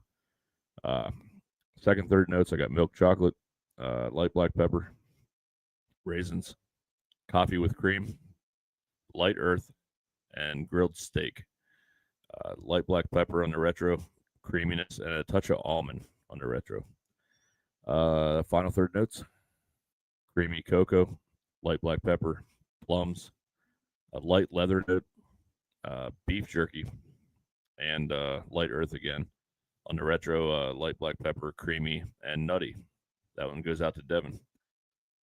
So overall, there was no touch-ups on this. The draw was nearly perfect the entire way through. I would absolutely buy a box. So my final scores are 18 out of 20 on the pre-light, flavor enjoyment 13 out of 15, construction characteristics 27 out of 30, smoke production out of 35. Give it a 91. A 91. Ooh. Let's see. Let's do some math real quick. That's what I thought. All right. So it's dark over here. Let me see if I can see this. Aroma off the body, raisins and tobacco. Aroma off the foot, raisins, fruit cut syrup, and a sweet tobacco. Taste off the cold draw, black pepper, sweet tobacco, and a little earthy. On the light, coffee, black pepper, slight woody. Into the first, coffee, black pepper, a slight hickory with a slight dark chocolate note at the end. The retro brings out the coffee and chocolate note, followed by black pepper spice. The draw is fantastic. Burn is consistently wavy and kind of goes off to one side, but it tends to kind of catch up throughout the third. Ash is messy, really flaky. Smoke is thick and full, finishes long and leaves that smoky hickory, slight sweet note on the palate. Strength is about a medium plus. Into the second, notes up front. On the palate is a smoky, meaty note followed by a molasses sweet note and a little bit of white pepper. The retro is a smoky hickory, white pepper, and a slight sweet note. Draw is still great. Ash is still messy, but the burn has gotten better after a slight touch-up. Smoke is thick and full, leaving a smoky hickory note and a slight salty sweet note on the palate. Strength is still medium plus. The final third is more of the same, but a little more amped up over the second. Up front, black coffee, earth, smoky hickory, slight salty and dark chocolate note. Retro is coffee, dark chocolate, white pepper. Draw still great. Burn and ash still the same as before. Smoke is thick and leaves a salty sweet note on the palate, medium plus in strength. Pre-light experience gave it 18 out of 20. Flavor enjoyment, a 14 out of 15. Construction, I gave it an 8 out of 10. Draw, a 10 out of 10. The burn of 8 out of 10. Smoke production and texture, 5 out of 5. Overall experience, 17 out of 20. Would I smoke it again? I would buy a box. My only issue was flavor enjoyment was there. Draw was exactly what I was looking for. Just the burn and ash. I mean, to me, I was wearing all black like I usually do, and I was covered in ash on it. Burn kind of had to play with a little bit. It was more of a fight than I was looking for. But again, with the flavor on it, it was I remember sending you a message today after I did the final review on it, and it was like, "What'd you think about this one?" And you was telling me, and I was like, "Did it make you think of a Red Meat Lovers?" To me, it's not as strong and it's not as bold as a Red Meat Lovers, but it shares a lot of the same profile. I enjoyed that one. Red Meat Lovers is probably one of my favorite cigars. So my score out of 100 is an 89. So if you take your 91 and my 89, you're going to give it a 90. So Real Smoke Podcast gives the Maduro from Escobar Cigars a 90. Oh yeah, I could not have said it any better myself, man. It reminded me of that cigar, but it did not have that strength that I love. It was very good, and I do got to agree with you on the ash a little bit. That's why I gave it an 8 out of 10 on that, because the burn, I was also wearing quite a bit of the ash, but overall construction consistency, the two that I've had, amazing. It was a very good cigar. So Mashbill wants to know, what kind of creamy, Mick? Is it a vanilla creamy? Is it heavy cream? Is it a whipped cream? What kind of cream was you tasting? I would go heavy cream, because like cream with coffee, I use heavy cream in my coffee, a little dash in it in the morning. So yeah, I would say heavy cream. I definitely not vanilla. I would say whipped cream. It's a little weird. But Smoking Somsis wants to know, is it Little Debbie creamy? Absolutely. I'll have to give Little Debbie one of those cigars. See what he thinks. It's right up his alley. Right up his alley. There you go. Charles, we do have breaking news. News. We are now booked with the Memphis Brewers Association for January 29th. So we only have one date available in January. So we're almost full in January already. So January 29th is going to be the Memphis Brewers. All right. Send me a text on that one. I guess I need to know who I'm talking to, and if we can get a picture of one or if both of them as soon as possible. Like, hey, just send me something off your phone. That way I can go ahead and start working on something.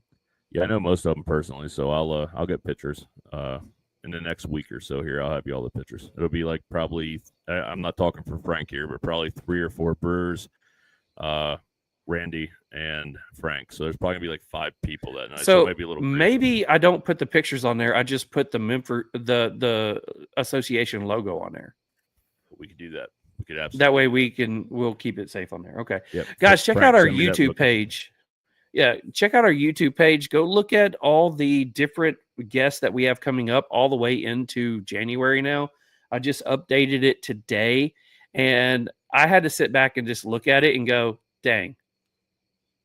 Amazing.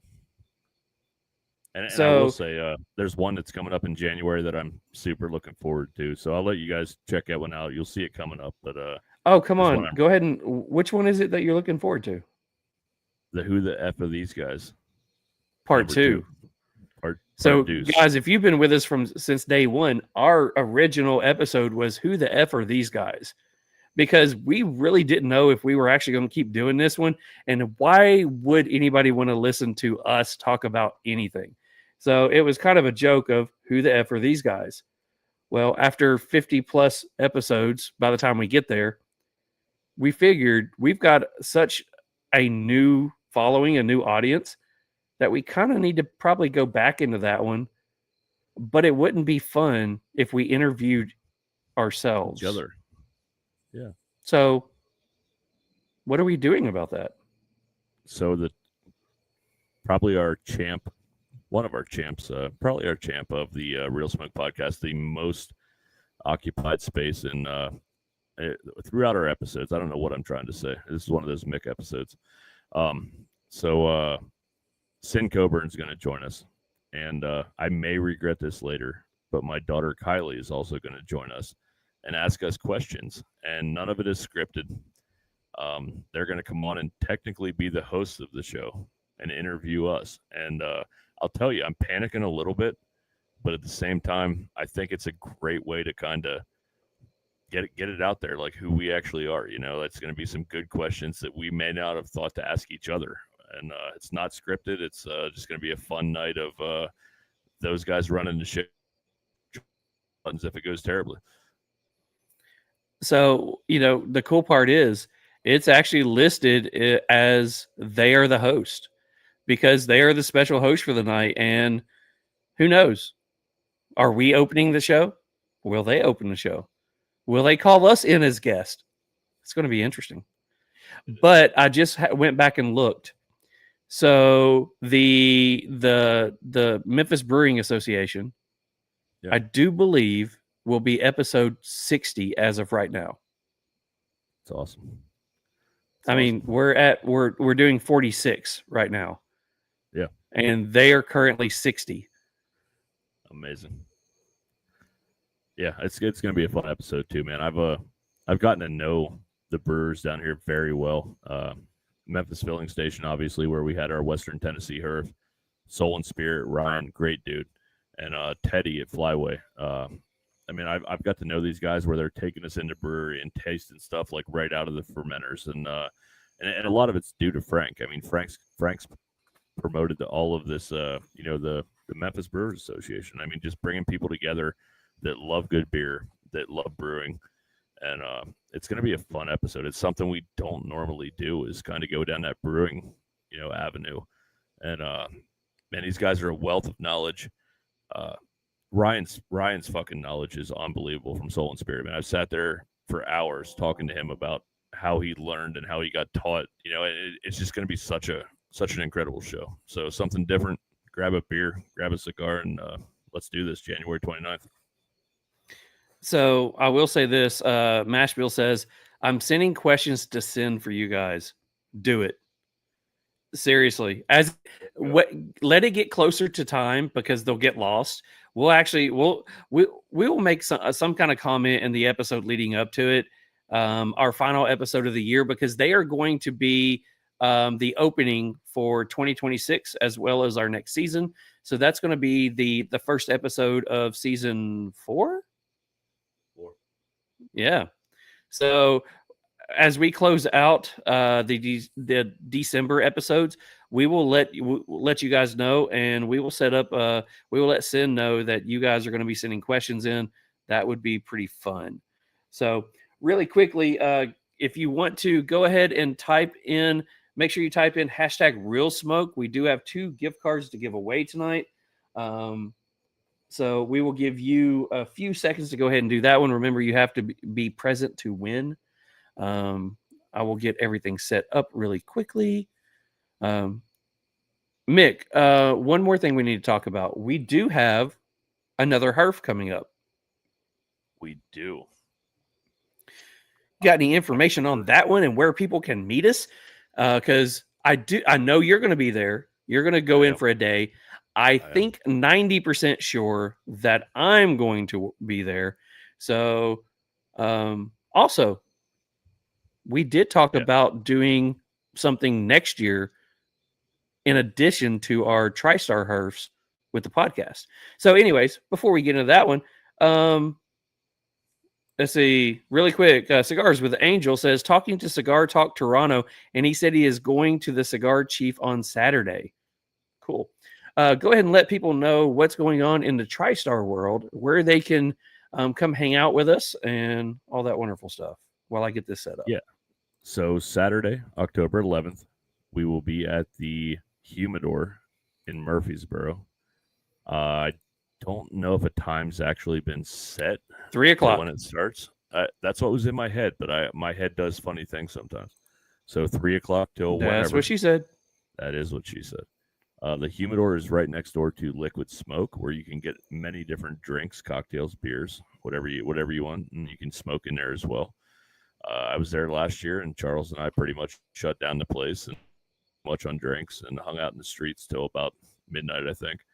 But no, the Middle Tennessee TriStar Herf is going to be October 11th. Charles and I will 99% both be there, and I bumped you up by 9% there. We'll be there. There you go. And so you do not have to be a member of TriStar to come hang out.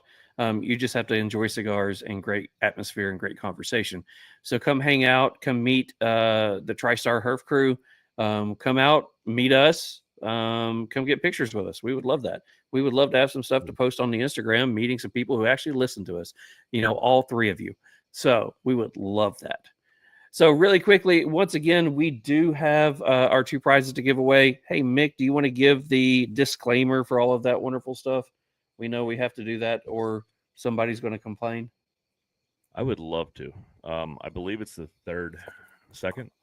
No, it's the second week of. We are in the 3rd week of the month. Are we? It's the 18th. Yes. Okay. Yep. 3rd week of the month. So if you have won cigar from Cigar Vault in September, you are not eligible to win this time around. We will respin and keep it rolling. We try to do this to make sure we spread the love a little bit, but 2 $25 gift cards, Cigar Vault Oakdale, and we'll see what happens.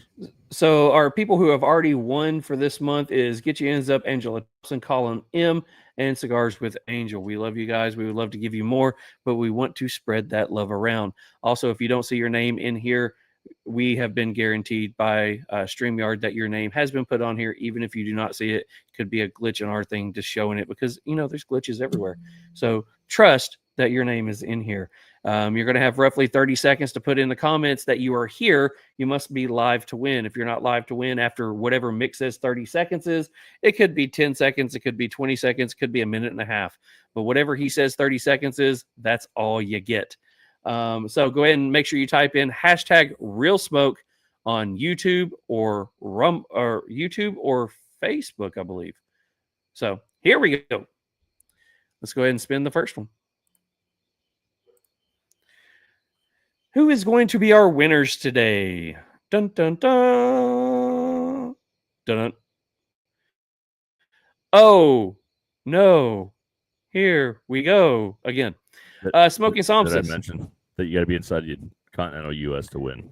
My apologies. You have to be inside the continental United States to win. And Yes. he's Love in it, the bro. continental New Zealand states, and he doesn't win. Sorry, brother. We know it sucks. We're going to spin again. So here we go one more time. Hologram's laughing. He says, and his Samsa says, I know. Mashville, guess what? You have not won this month. So if you are here, put in the comments that you are here. Everybody hold off on congratulations. Let him have a chance to say that he is here. And just like that, Mashville does say he is here. So congratulations, Mashville. I'm going to go ahead and write you down really quick. All right, so you know what to do. Send Mick your mailing name, address, phone number, and email address.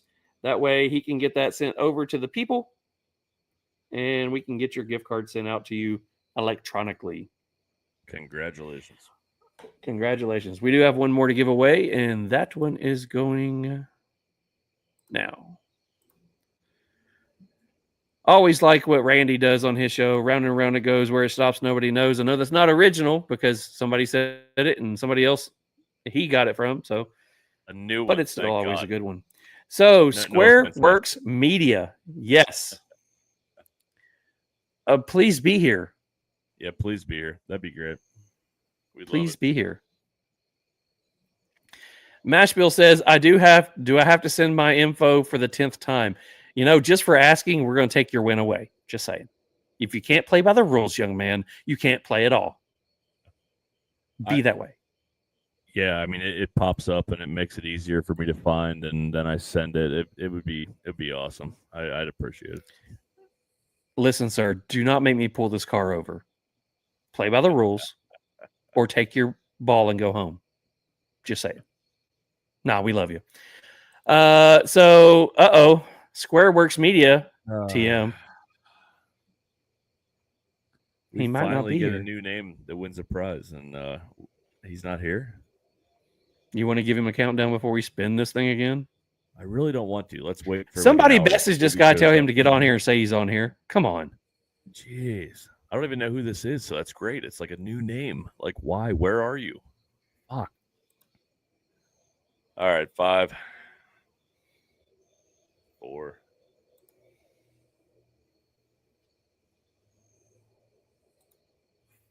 Three. Damn it. 2. 1. All right, here you go. Spin that thing. All right, Damn. so sorry about that. I tried, man. Josephus says 3, 2, 1.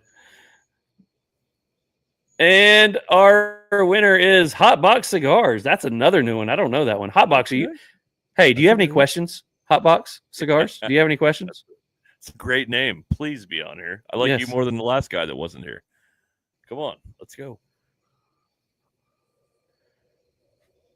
Hotbox says he's here. Hey, Hotbox, where are you watching from? Let us know. And send me all that info. So Hotbox. I'm gonna need a urine sample. Yeah. No, I'm just kidding. You're new to the show. I apologize. But yeah, just send me your info, man. Name, address, email address, phone number. I think phone number. No, just email. Address? Mailing name, address, phone number, and email address. There we go. So Hotbox Cigars is from San Antonio. Awesome, man. Welcome aboard. Appreciate it. Make sure that you are subscribed to us. Please do it. We would appreciate that one. Cigars with Christy says, congrats all. Thank you, Christy. We appreciate you. Make sure that you're subscribed too. We would love it. I just got done talking about it before we talked about the herf that we got going on. We have actually started talking about doing something next year. We always do 3 herfs a year: Middle Tennessee, East Tennessee, and West Tennessee. I know that wasn't in the order, but hey, who cares?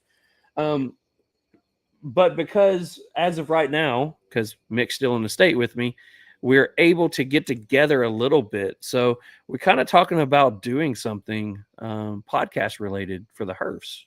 You want to go into that one? Yeah, we want to give back, and hopefully, as we get out on these herfs, people are looking for an opportunity to get out and have cigars. And I mean, they may not. I mean, hopefully, they're drawn in by the TriSark herf crew because it's like the best cigar club out there.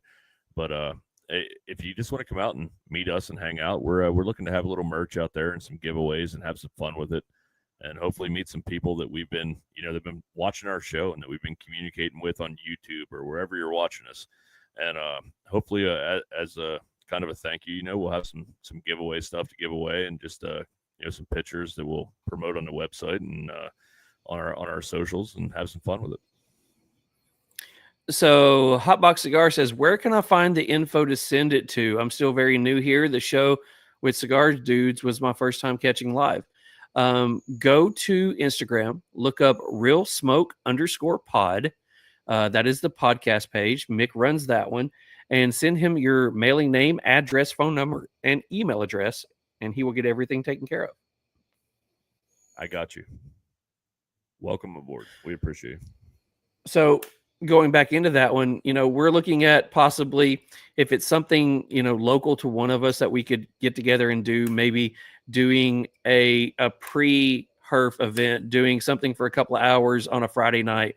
Or if an event like this one starting at 3:00, maybe we're going to maybe we're going to show up there at 1:00 or 2:00, and we'll do a couple of hours before the herf to where it's just, you guys can come hang out with us, and we'll smoke a cigar and actually get a chance to know you before we do the club stuff. Or we may do some kind of Sunday morning meetup, but we'll get together and we're going to try that next year and see, we would love to get to meet the people that we see the names on here every week, because you guys are giving us your time and we're doing our best to give you some quality, fun time. So we would like to possibly get up a chance to meet up with people. So yeah, that's what we got going on. Yeah, even if we can do maybe a little live, or maybe just not a live, and just catch up over some cigars. Absolutely, that's what we're trying to promote, and we appreciate everything you guys get back to us. So yeah, it'd be great. We'll figure it out.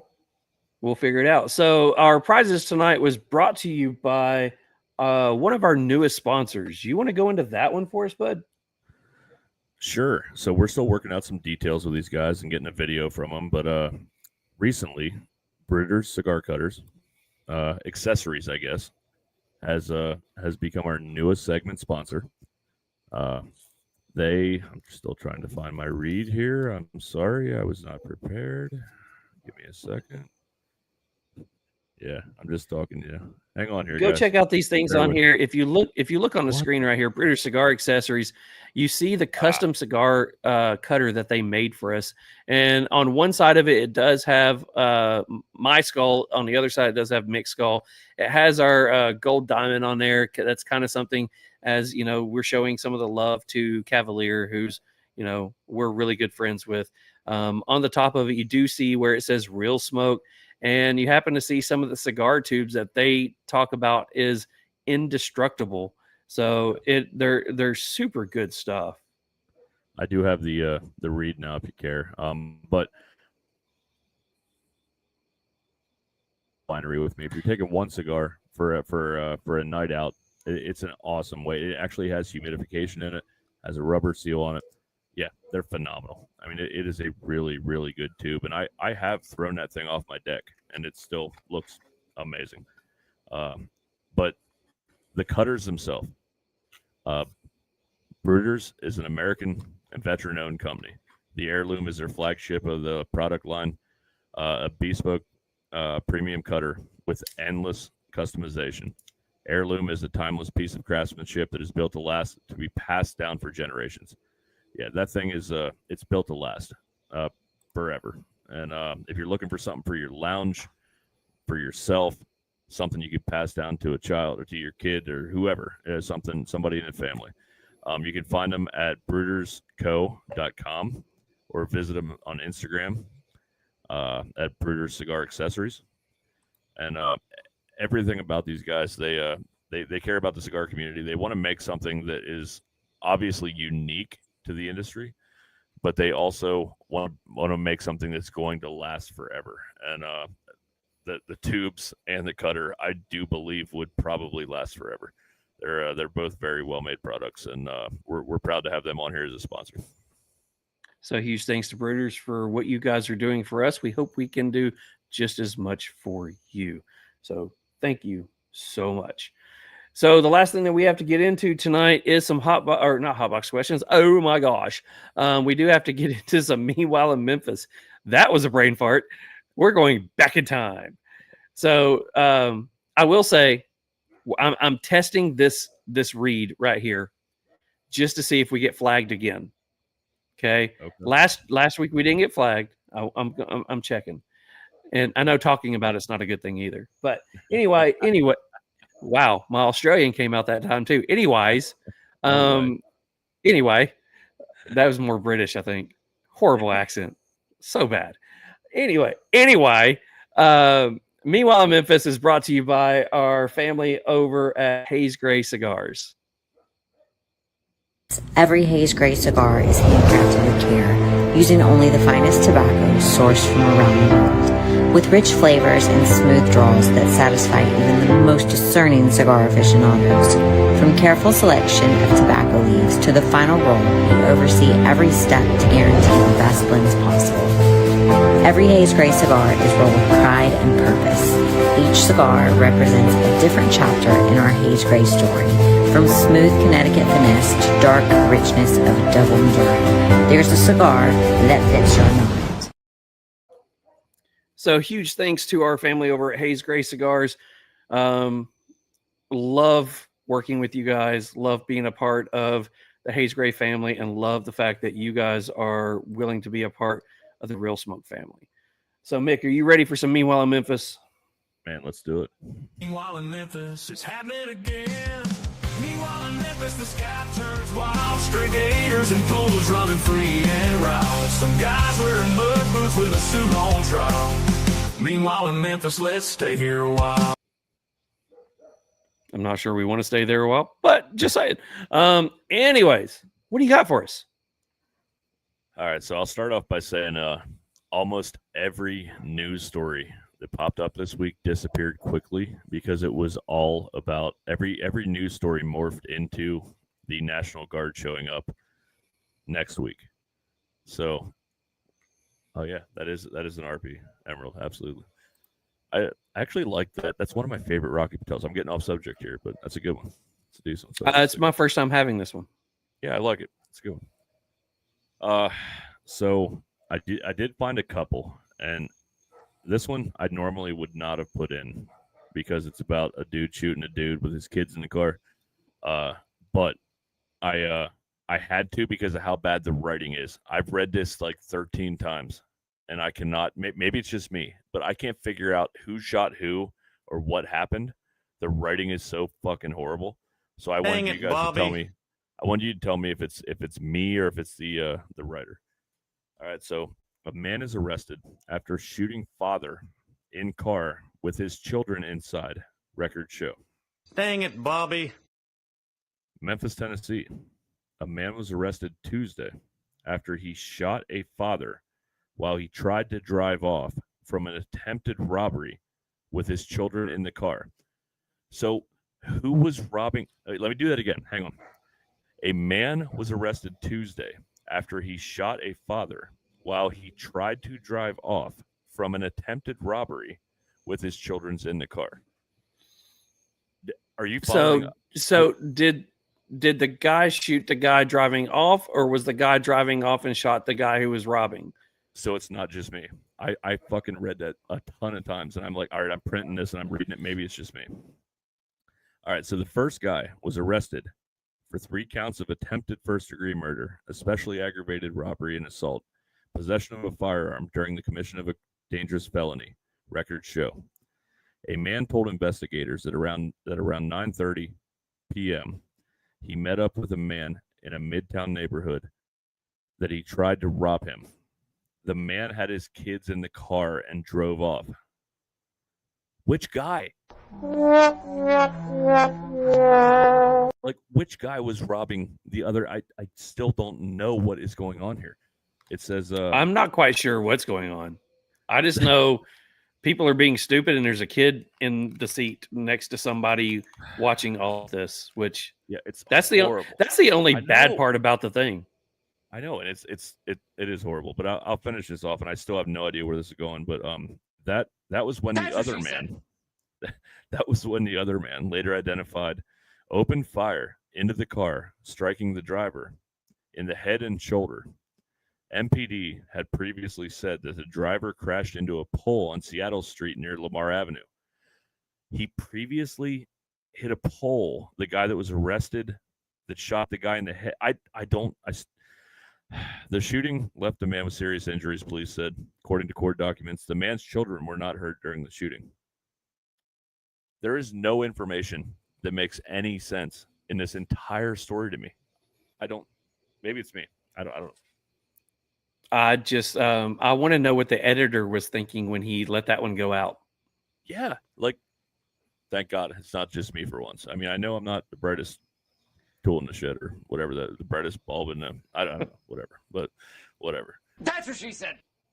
All right. So before I get into the National Guard thing, this one came from the Memphis Flyer, which I do occasionally. They come out with once a month. This one is called No Fans of Drama. Farmers near Yellowstone National Park. Oh, no, fuck, that's the wrong one. Gosh dang it, I fucked up. Hang on.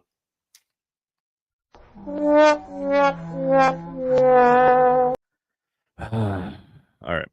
Bright Idea. This one's called Bright Idea. In Hote... Well, that's probably way wrong. Farmers have become discouraged. Wait, hold on. You froze up right when you started saying that, so I need you to say it again. In the Hoytes Volsegas region of France. The what, Balsacus? Yes, correct. Of France. Farmers have become discouraged with the lack of help from law enforcement regarding squatters who appear in camping vans and park illegally on their private property. So, the Economic Times reported on August 4th the farmers unleashed a power of poo on the interlopers. 6 tractors circled around the campers and released a slurry, a mixture of manure and water that's used to fertilize soil. We've had enough, one farmer said. If no one listens, we make ourselves heard in one way or another. So bring on the poo. So somewhere in Balsacus, France, they released the poo. They absolutely released the poo. Yeah. That's I mean, these people are just looking for a place to live, man. That's You know, I actually saw that. That's what she said. I actually saw that one. I think it was a reel, and it actually showed them doing that and the people trying to chase them down. That was awesome. Yeah, squatters, man. It's crazy. All right, so I don't have a whole lot on the National Guard thing. I'm not going to get political again, but it's literally, I know we talked about this on the HERF on Tuesday night, but it's literally a 50-50 split down here. And it's not even divided by political lines. It's 50% of the city wants to be left alone and says, fuck you, we love Memphis. The other 50 says we could enjoy it a little bit more if it was a little safer. And a lot of people are welcoming the guards. A lot of people aren't. And but my favorite part of the whole thing, which I guess this is the world we live in now, I go to the comment section. Anytime anything's posted on Instagram about the National Guard coming in, what do you think, whatever, I go to the comments. And one of my favorite comments was a lady that said, I should have wrote down her user. It doesn't matter. I should have wrote it down. But this lady said, well, I guess we shouldn't be driving around with open containers or smoking weed for the next few months while the National Guard's here. Well, no shit. That's what like, she you said. probably shouldn't be doing that anyway. And then there was other people who were like, well, I guess I should get some fake licenses and insurance made up and registrations because they're going to probably want to see it. Again, that's the fucking law. Like, what do we do? These people are all pissed off because now they have to get registration. They have to stop speeding. They can't smoke weed while they're doing 90 down the highway. How dare them enforce the law? Meanwhile, Memphis, man. But yeah, it's going to be an interesting couple weeks. I'm sure I will get some good stories from this. But like I said, it's literally a 50-50 split down the middle. And it's going to be interesting to see how it all plays out. But I've said it a million times, man. I do love this city. It's my first time moving away from home per se in Pennsylvania. And yeah, it's not crime free. There's a lot of crazy shit that happens down here. Obviously, this segment's proof of it.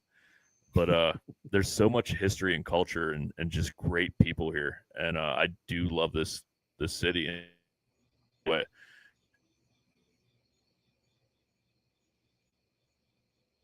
Right when he was getting all heartfelt, he ended up freezing again. Poor Mick. I will say this is usually the podcast that I freeze up on. Oh, look at him. That long, and he freezes up again. So that long puff on the cigar can show the frustration that he's going through. But I'll say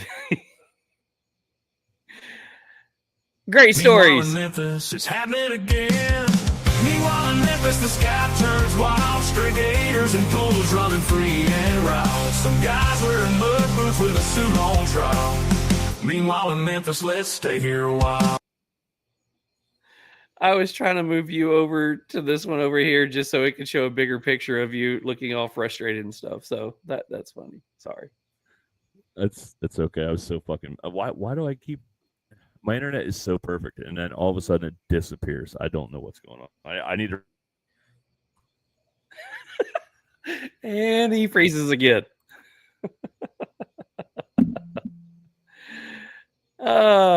So, anyways, Memphis Beer Drinker says, meanwhile in Memphis, Mick freezes again.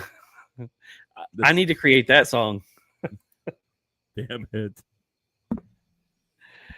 All right. So I want to say thanks to everybody who jumped on tonight. Congratulations to our winners, Mash Bill and Hotbox Cigars. Congratulations on winning your prizes tonight. Huge thanks to David with Escobar Cigars. Love getting to hear more about your brand and getting to know more about you. Next week, it's going to be another great episode. We have Lee Marsh on with Stolen Throne Cigars. Lee Marsh is also kind of a man of fewer words, but when he has something to say, he has something to say. And we know, we talked to him during the Penelope interview, and just a really good dude, man. And we love what he's putting out. So we're excited. We're going to be reviewing his newest cigar, the Castle 9. What is it? 919. 919. Yeah. So we're going to be reviewing that. But yeah, Lee's a great dude, and we're excited to have him. Want to get just hearing all the stories about how he got started and all that stuff, and his process, and since we're getting him on here alone, we'll probably go into, and I'll probably bring out some Penelope on that, just since he was involved in that one, and kind of go back into his experiences where it through the Penelope process, because now he gets a platform to where he's all on his own and he can kind of talk, and he's actually been going to some events with in Kentucky with Sin doing the Penelope stuff. So it'll be a great episode. I'm sure he will have a lot of good things to say. So absolutely. Yeah, man. Another great episode. I can't believe we're going to be under the 2.5 hour mark. That's maybe the third time ever. Probably. I got to say it was fun. Did I freeze again? No, you didn't. We all heard everything you didn't say. Fucking shit. All right, I give up. Take time this week, smoke a great cigar with someone you love, and I'll just sit here and listen. All right, much love. All right, huge thanks to Cigar Vault, Oakdale, 13 Knives, Destination Cigars, Beard Apothecary, Cigar Army, Brutus, 13 Knives, and Haze Gray Cigars. So huge thanks to everything that you guys do. Huge thanks to Smoke In Cigars. We appreciate you guys. See you guys next week. Thank you for jumping on. Much love. Peace. Peace. The smoke is thick, the air is tight, cigars are lit, oh what a sight. Pour the whiskey, tequila too, this one for Mick and Charles and you. Thank you for tuning in. The Real Smoke Podcast makes us so grin. You light us up, you keep us strong. Cheers to you, we raise the song.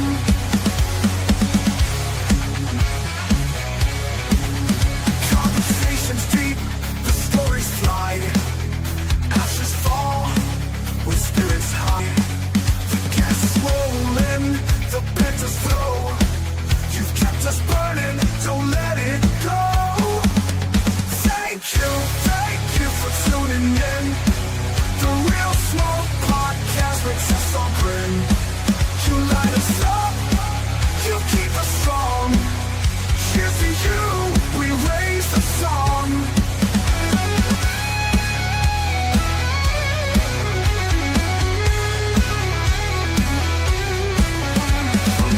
From the flame to the end of the night, you're part of the glow, you're part of the light.